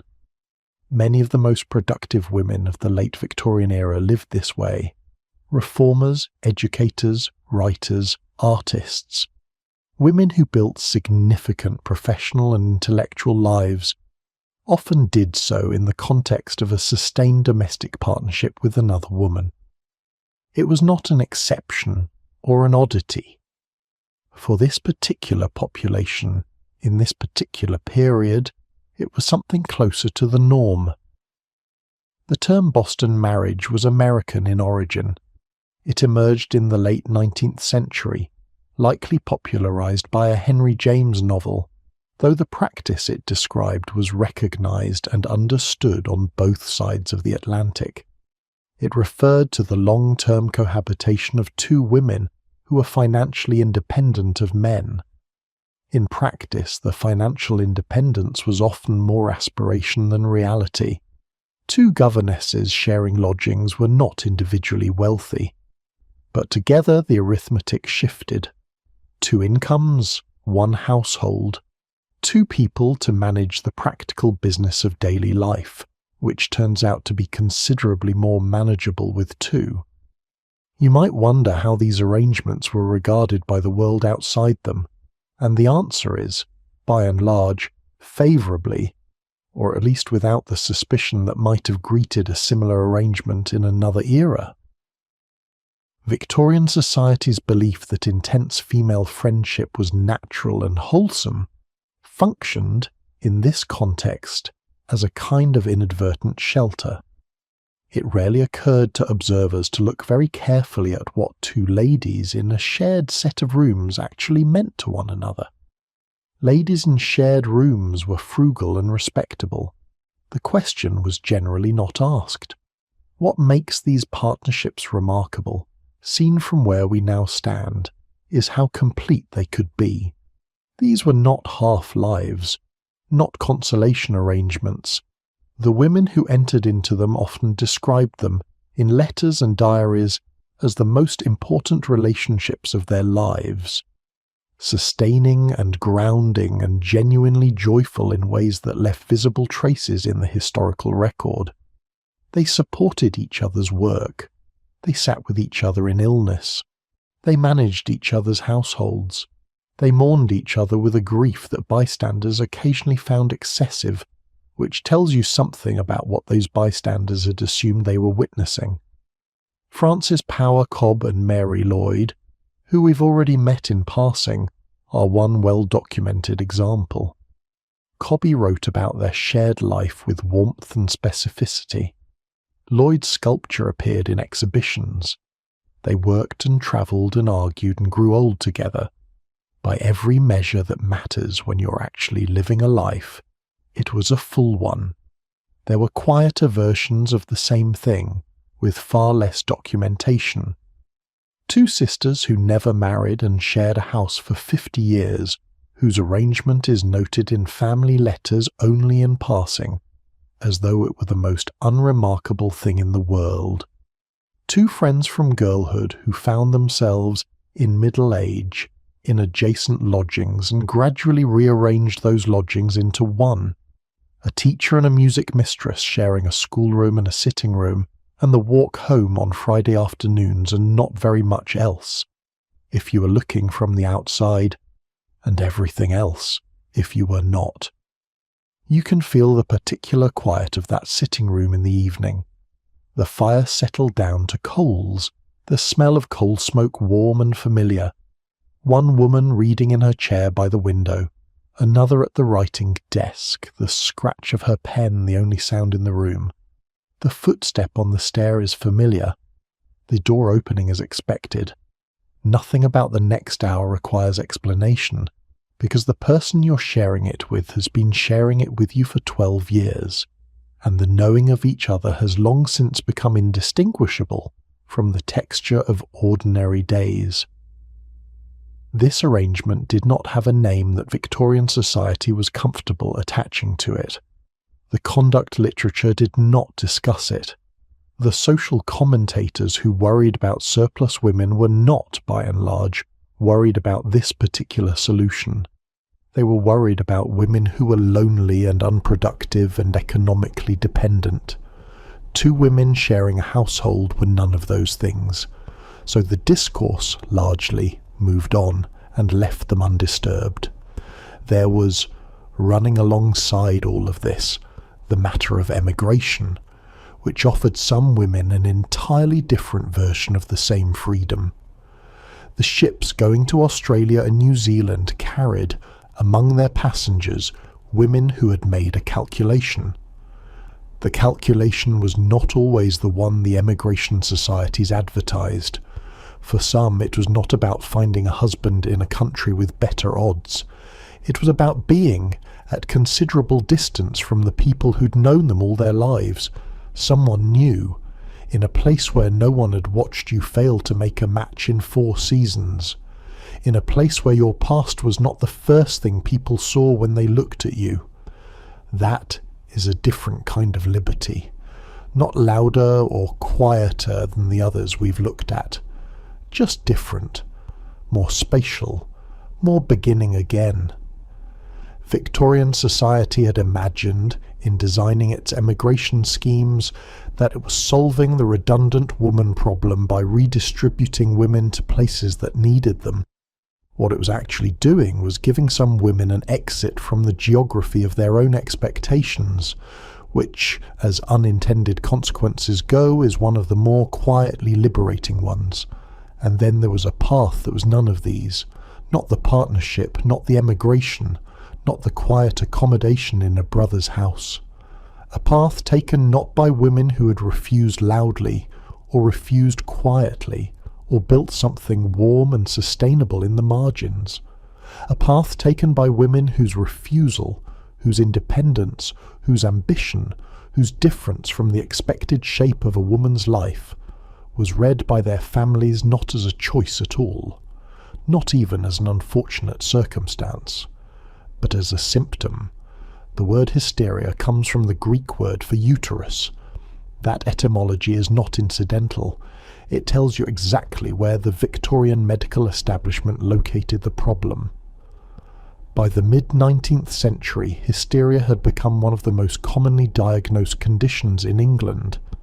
It was applied to an extraordinary range of experiences: fainting, anxiety, irritability, weeping without apparent cause, anger, stubbornness, excessive reading, the formation of strong opinions, the resistance to male authority, the refusal to perform domestic duties with apparent willingness.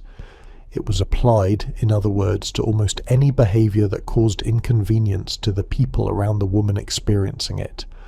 The diagnosis was not invented in the Victorian era, but the Victorian era made particular use of it. The theory, as it had been inherited and adapted by 19th century medical practice, was that the female reproductive system had a direct effect on a woman's mental and emotional stability. A woman who was not fulfilling her reproductive purpose, through marriage, through pregnancy, through the appropriate domestic orientation of her energies, was a woman whose biology was, in the language of the time, disordered. She needed to be reordered. The mechanism for reordering her was, in the mildest cases, rest and domestic routine. In more formal medical settings, other treatments were applied, and in the most serious cases, the cases where the woman's behaviour was genuinely disruptive, or where her family found her independence genuinely inconvenient, the question of an institution arose.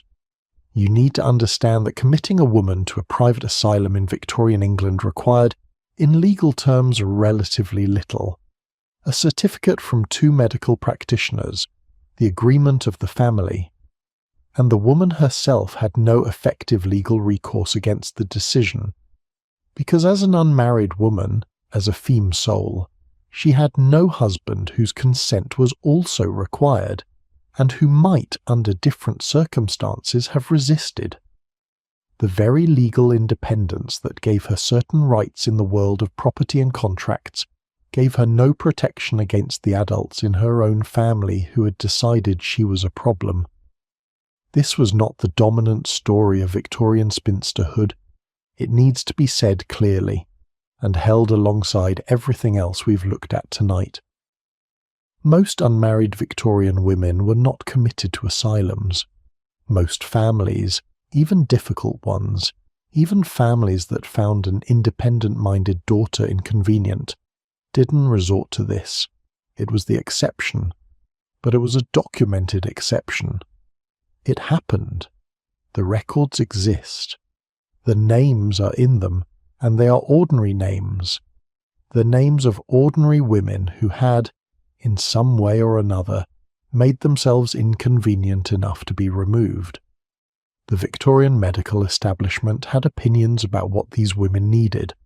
Those opinions were, almost without exception, wrong. But they were held with considerable confidence, published in reputable journals, and presented to anxious families as authoritative guidance, which is either a cautionary tale about the relationship between institutional authority and actual knowledge, or a cautionary tale about something else entirely. Probably it is several cautionary tales at once. What strikes you, if you spend time in this part of the history, is not the drama of it. It is the quietness. These were not, for the most part, scenes from a Gothic novel. They were domestic scenes: a woman at breakfast, a conversation, a disagreement, a door closing, the letter to the doctor written in the evening, the carriage arriving in the morning, the house continuing after, as though she had simply gone away to visit someone, which was, if anyone asked, more or less what the family said. She had gone away. The particularly bitter irony, and there are several ironic layers to this part of the history, each one sitting beneath the previous, is this. A married woman, under coverture, could not be committed to an institution without her husband's involvement. He was legally responsible for her. His consent was part of the mechanism, and husbands, whatever their other failings, were not always willing to give it. Some were not. Some resisted, or asked questions, or simply refused. The legal structure that stripped a married woman of her independent personhood also, in this one specific context, placed someone between her and her own family's worst intentions. The single woman had no such buffer. Her legal personhood was intact, and no one was required to speak for her. You can hold that detail quietly. You do not need to press on it too hard. The history is there. The names are in the records, and then the carriage moves on, and so do we. Because this was, as I said, the exception. And what happened in the world around it, in those same decades, was something considerably more hopeful. The years were turning, slowly, unevenly, as change always moves in real time rather than in the clean sweeps that history books sometimes imply, but turning.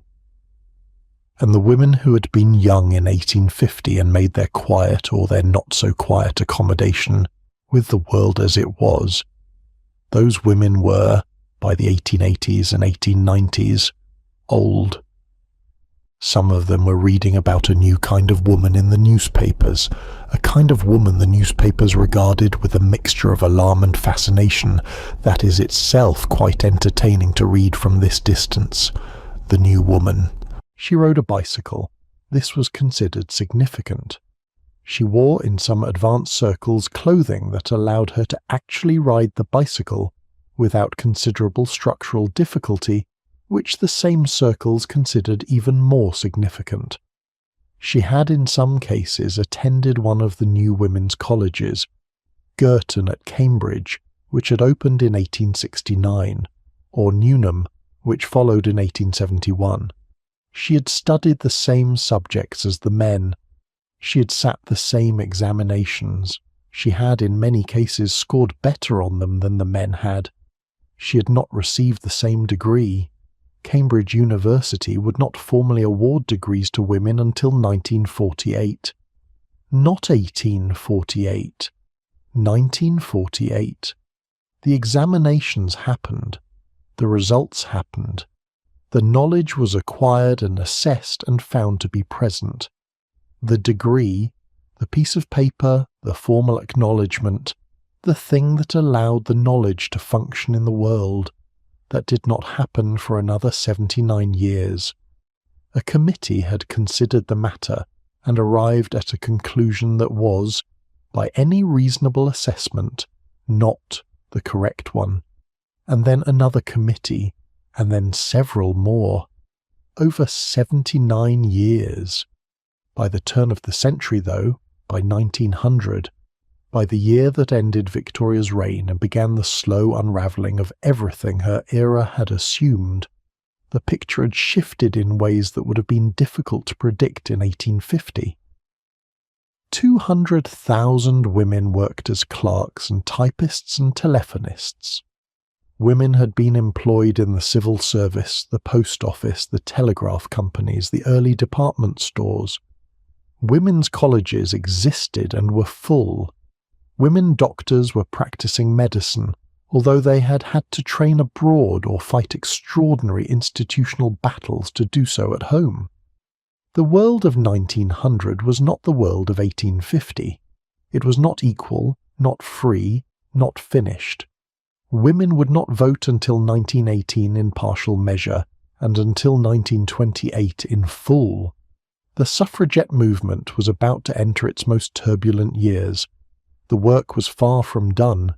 But the distance between 1850 and 1900 was real, and it had been made by specific people doing specific things in specific rooms over 50 years. Some of those people had been famous, most had not. Most had simply lived, had managed households and taught children and shared lodgings and kept accounts and read books and written in notebooks by candlelight, and done the quiet, sustained work of being present in a world that had not expected them to stay. The women who had been young in 1850 were old now.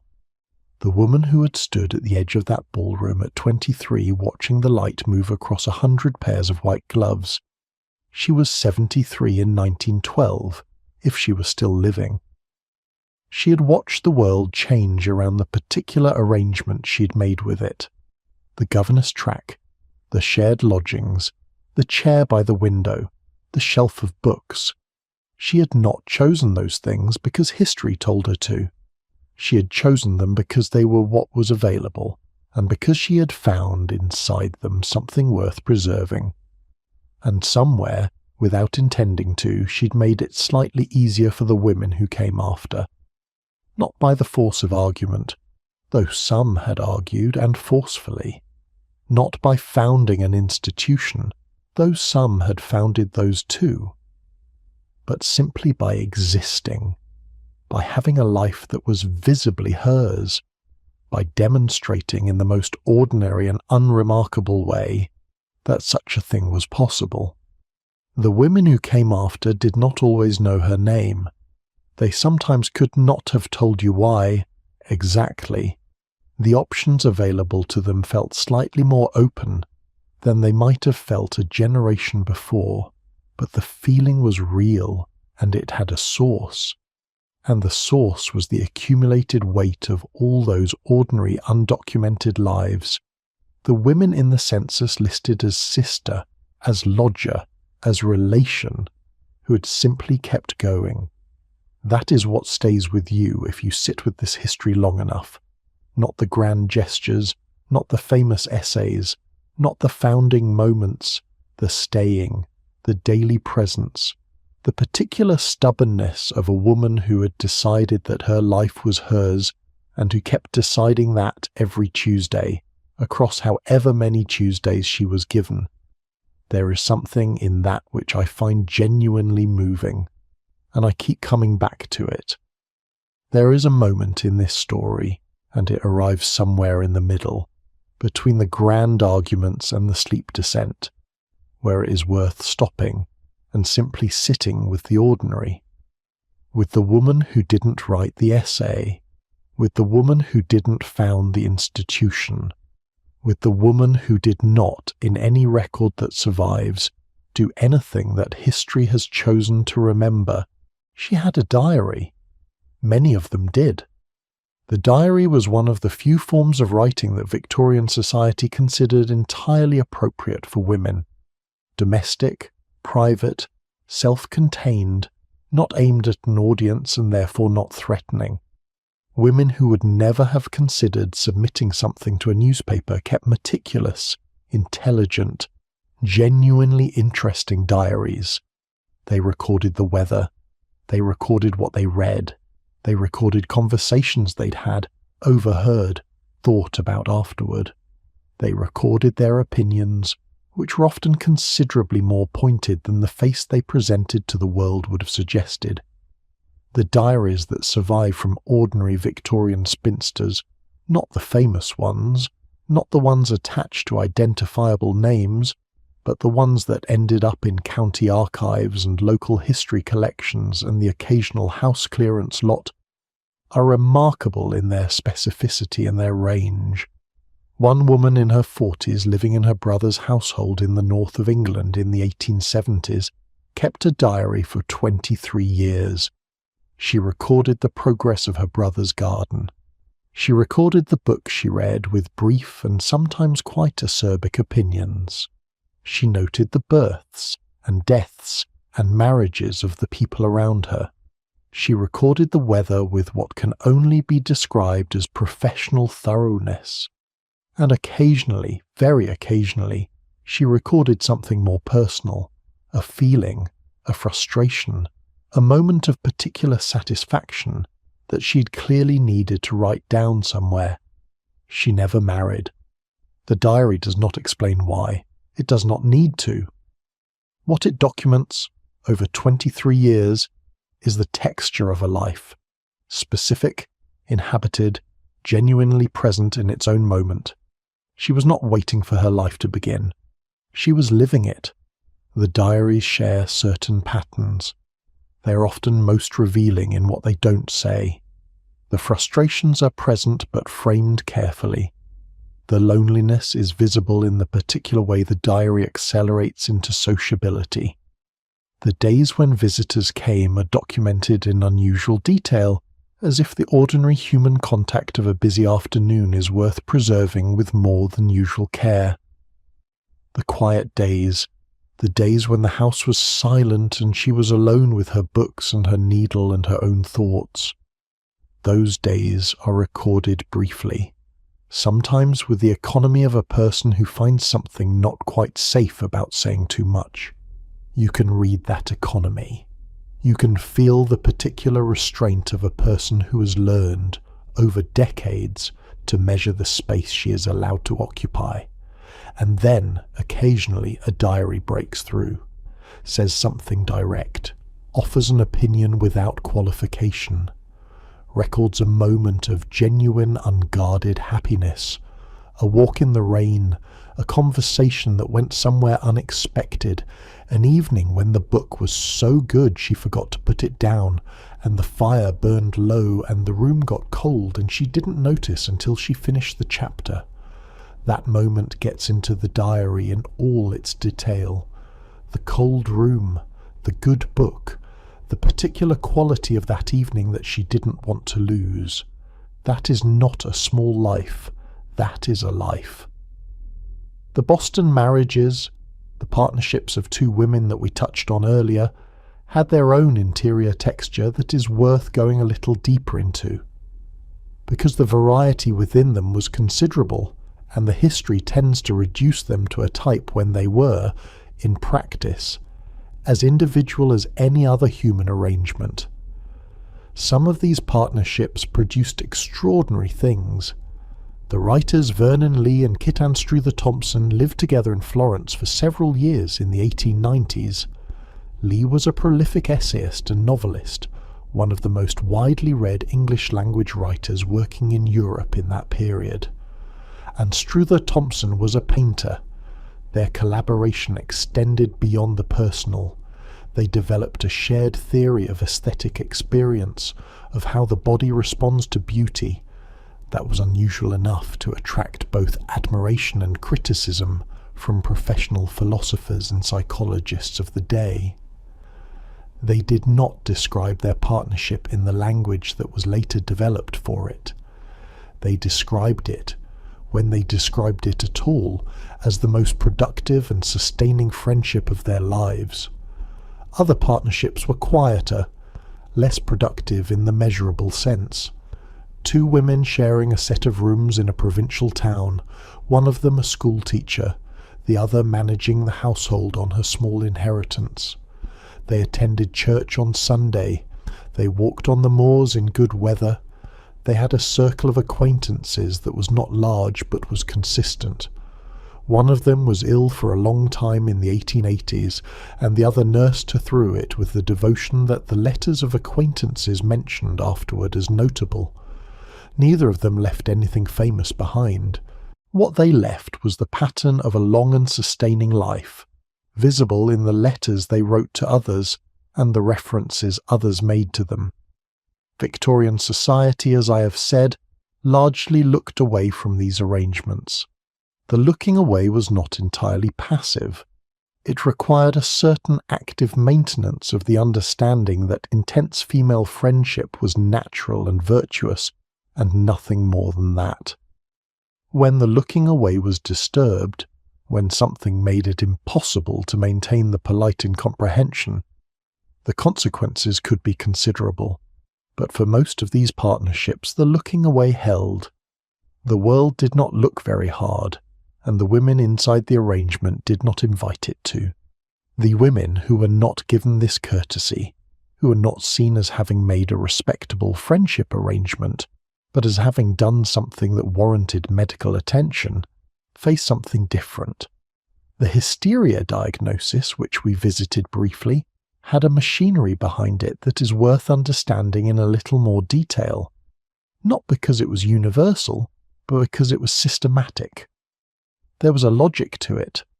The logic was wrong, but it was a logic, and understanding it helps explain how confident the people administering it felt in what they were doing. The logic went like this. A woman's health was understood to be directly connected to the proper functioning of her reproductive system. The reproductive system's proper function required, in the medical view of the era, its eventual fulfillment in marriage and motherhood. A woman who was not moving toward marriage and motherhood was therefore a woman whose biology was not properly oriented. This orientation problem would, over time, produce symptoms. The symptoms included, and here is the list that the medical literature actually produced, excessive intellectual activity, inappropriate ambition, irritability, weeping without cause, unwillingness to perform domestic duties with apparent willingness, stubbornness, and what one medical writer called the persistent delusion of self-sufficiency. The persistent delusion of self-sufficiency, which is to say, the belief that you could manage your own life. The treatment ranged widely. Rest was prescribed, enforced rest in some cases, which meant the removal of all intellectual and professional activity. No reading, no writing, no work. Women who had been writing articles and essays and letters were told to stop for the health of their system.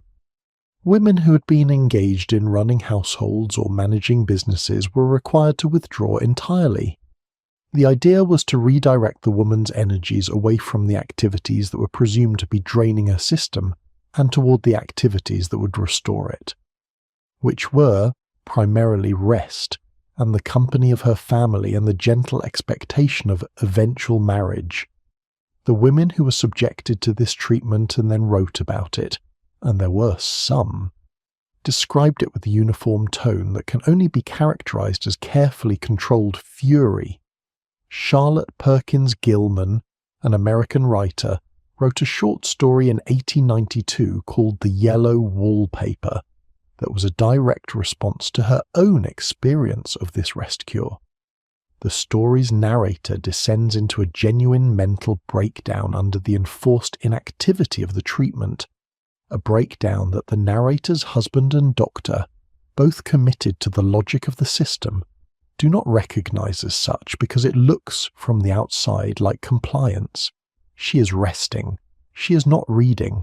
She is not working. She is doing exactly what she was told to do. Gilman said later that she wrote the story to show that the rest cure made women worse, not better. She sent a copy to the doctor who had treated her. He reportedly never acknowledged it. The persistence of the system, in the face of the evidence that it did not work, in the face of the accounts of the women it applied to, in the face of the increasing number of women who had clearly managed their professional and intellectual lives without any detectable deterioration of their reproductive system, was itself a kind of data. It told you something about what the system was actually designed to do. It was not designed to make women better. It was designed to make them smaller, quieter, less. By the 1890s, the challenge to this system was becoming organized. Women's medical colleges were training women doctors who had rather different views of female biology and its requirements. The emerging field of psychology was beginning to look at the evidence for the hysteria diagnosis with a more critical eye. The women who had been subjected to the rest cure were, in some cases, writing about their experience in publications that other women could read. The machinery was not broken, but it was beginning to be questioned by people with the professional standing to question it. which made the questioning different in kind from before. And out of all of this, the legal arguments and the employment experiments and the educational institutions and the quiet accumulation of diary entries and the letters and the Boston marriages and the Cassandra essays and the women's suffrage petitions and the governess's benevolent institution and the typewriting offices and the unmarried doctors and the Cambridge women who sat their examinations and were denied their degrees and came back the next year, out of all of this, very slowly, a different shape of thing was emerging. The new woman, the figure who appeared in newspapers and novels in the 1890s, who was satirized in Punch magazine and argued about in the correspondence columns of serious journals, was a cultural response to a real change. She was caricatured as a bicycle rider, a cigarette smoker, a wearer of rational dress, a reader of advanced novels, a person with opinions about politics who were not shy about expressing them. The caricature was accurate enough in its broad strokes, though it flattened and distorted the particulars, as caricatures do. What the new woman actually was, underneath the cultural anxiety she provoked, was the accumulated consequence of 40 years of small changes. She was what emerged when you educated women in the new colleges, employed them in the new offices, gave them access to the new bicycles, which were genuinely transformative, because a bicycle gave a woman independent mobility, a way to move through a geography without a chaperone or a carriage or a man, and watched what happened. What happened was, women who used their education and their employment and their bicycles and their access to each other's company to build lives that were increasingly indistinguishable from the lives that the men around them were building, except for the ways in which they were not equal, which were numerous and serious, and did not go unnoticed. The new woman read. She had opinions about what she read. She went to the theatre and the concert and the gallery and the lecture, sometimes alone, sometimes with other women. She voted in local elections where women ratepayers had had the vote since 1869 for boards of guardians and from 1894 for parish councils. The full parliamentary vote would not come until 1918, and only for women over 30.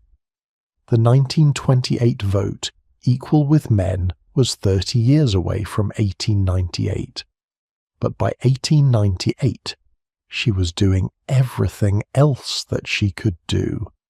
And she was doing it visibly, and with the particular energy of a person who has been waiting a long time. The woman who had sat quietly in the governess's schoolroom in 1860, who had eaten from a tray and corrected exercise books and written in a diary that no one was meant to read, would have been in her 60s by 1900. If she was still living, she might have looked out at the new woman and thought several things. She might have thought, "This is remarkable." She might have thought, "I remember when that would have been impossible." She might have thought, with a certain dry satisfaction, "I told you," not out loud perhaps, not to anyone in particular, but to the diary perhaps, in the back pages, in the smaller handwriting she used for the things she did not want anyone else to read. And she might have thought, too, that the new woman was not so new, that the quiet, stubborn fact of the women who had simply existed, who had managed their own lives and kept their own accounts and taught their neighbours' children and shared their rooms with other women and written their diaries and gone to church on Sunday and lived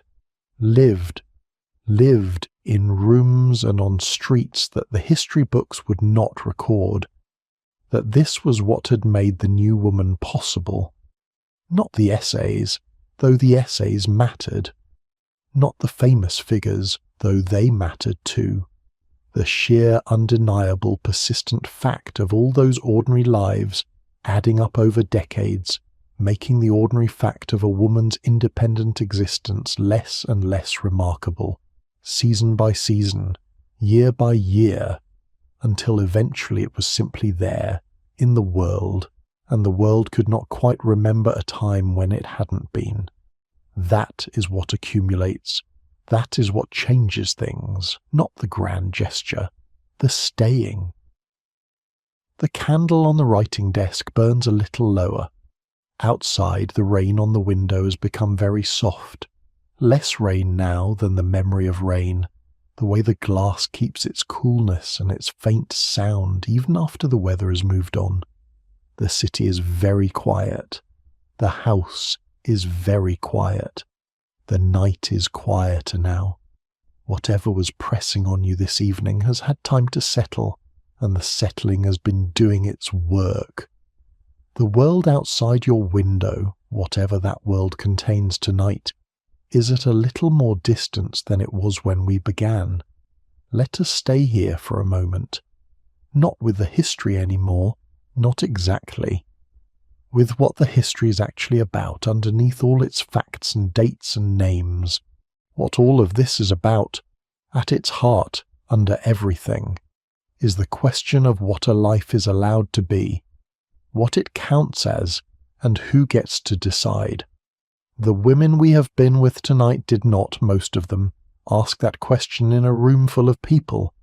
They asked it alone, or nearly alone, in small rooms, in the early hours, in the margin of a letter, or the last line of a diary entry before they closed the book and went to sleep. They asked it, and then they answered it, in the only way that question can ever really be answered. Not with words, but with years. With the accumulation of days in which they made choices that were theirs, even when those choices were constrained, even when they were smaller than they deserved to be, even when no one noticed. You're lying somewhere quiet right now. The day that brought you to this moment has been folded away. Whatever obligations waited for you this morning are, for the time being, elsewhere. And in this particular hour, in this particular arrangement of yourself in this particular room, you have something that those women spent their whole lives, some of them, trying to create the conditions for. A quiet space that is yours, a moment that does not ask anything of you. It is not a small thing. It has not always been available to everyone who needed it, and tonight it is available to you, and you are in it, and the only thing left to do is let it do what it does when you stop directing things and simply allow the evening to finish itself. Your body knows what it needs right now. It has been carrying the weight of the day, and that weight is real, and the bed beneath you or the cushion under your head is doing the work of meeting it. You do not need to think about this. You can simply notice it, the way the surface holds you, the way gravity is, quietly, on your side. The room is warm, the sounds outside are distant. Whatever light remains has softened to the edge of darkness, and the edge is not sharp. Go back for a moment to the beginning of tonight, to the room we started in, before the ballroom, before the law books, before the governess and the companion and the women who argued back, and the women who kept quiet and the women who shared their rooms and their lives with another woman who understood. Before all of it, there was a room, and in that room, a writing desk, and on that desk, a candle burning, and a letter beside it, sealed with dark wax, and a woman who had not yet opened it. She is still there, in a way. History does that. The people who lived in it do not entirely leave. They leave their traces in the records, in the names, in the quiet archaeology of a way of life that shaped the world you're lying in right now, in ways so old and so deep that you do not notice them because they're simply the ground beneath your feet. The candle has been burning for a long time. The room around it is warm. The wax has pooled at the base of the candle into something soft and settled, and the flame itself has found its steadiest shape. Not the bright, ambitious flame of an hour ago, but something quieter, something that has burned long enough to know its own rhythm and is no longer in any hurry. The letter is still on the desk. She has not opened it yet. Perhaps she will. Perhaps she already knows what her answer will be. Perhaps the answer formed itself somewhere in the quiet of the evening, while the candle burned and the rain fell against the window and the house settled around her, and she sat with the particular stillness of a person who has made a decision and is simply waiting for the moment to say so. You do not need to know what she decides. The decision is not the point. The point is the room. The point is the candle and the quiet and the woman thinking, in the only uninterrupted hour the day allowed her. That is what she wanted. That is what she was trying to protect. In the arrangement she made with her world, however small or large that arrangement turned out to be, a quiet hour, a room that was hers, the right to sit with her own thoughts until the thoughts settled into something she recognized. Your breath is doing something similar right now. You do not need to do anything about your breath. You do not need to slow it or deepen it or pay attention to it in any particular way. The breath already knows what it is doing. It has been doing it all night, all day, every day of your life without being asked. And right now it is finding its own pace, the pace that belongs to this particular hour, which is slower than the pace of the afternoon, and slower still than the pace of the morning, and slower now than it was even 10 minutes ago. The body is very good at this, at knowing when the day is finished and the night is beginning in earnest, and at making the adjustments that the transition requires. You do not manage this. It manages itself. And what is asked of you right now is simply the not managing, the allowing, the being in the room without needing the room to be different from what it is. The candle on the desk, still burning. The flame is very steady now. It does not flicker. The room has gone completely still around it, and the stillness holds the flame upright, and the flame gives back to the room its warm, unhurried light. The letter beside it, the dark wax seal, the quiet. She is thinking. The house is asleep. The candle burns. There is no urgency in this room, and there has not been for some time. The night has settled into itself the way that nights eventually do, and the darkness is not empty. It is full, full of the ordinary weight of things that are simply resting. The candle, the quiet, the warm room. You're in a room too. Your room, the one that belongs to this particular hour, this particular arrangement of you in the world. The surface beneath you, the warmth of the air, the sounds, if there are sounds, that have become part of the texture of the quiet rather than interruptions to it. Nothing is required of you now. The candle burns a little lower.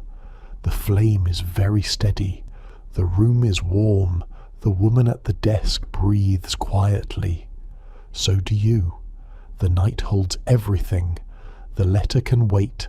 The candle burns. The quiet deepens. You are held. Rest now.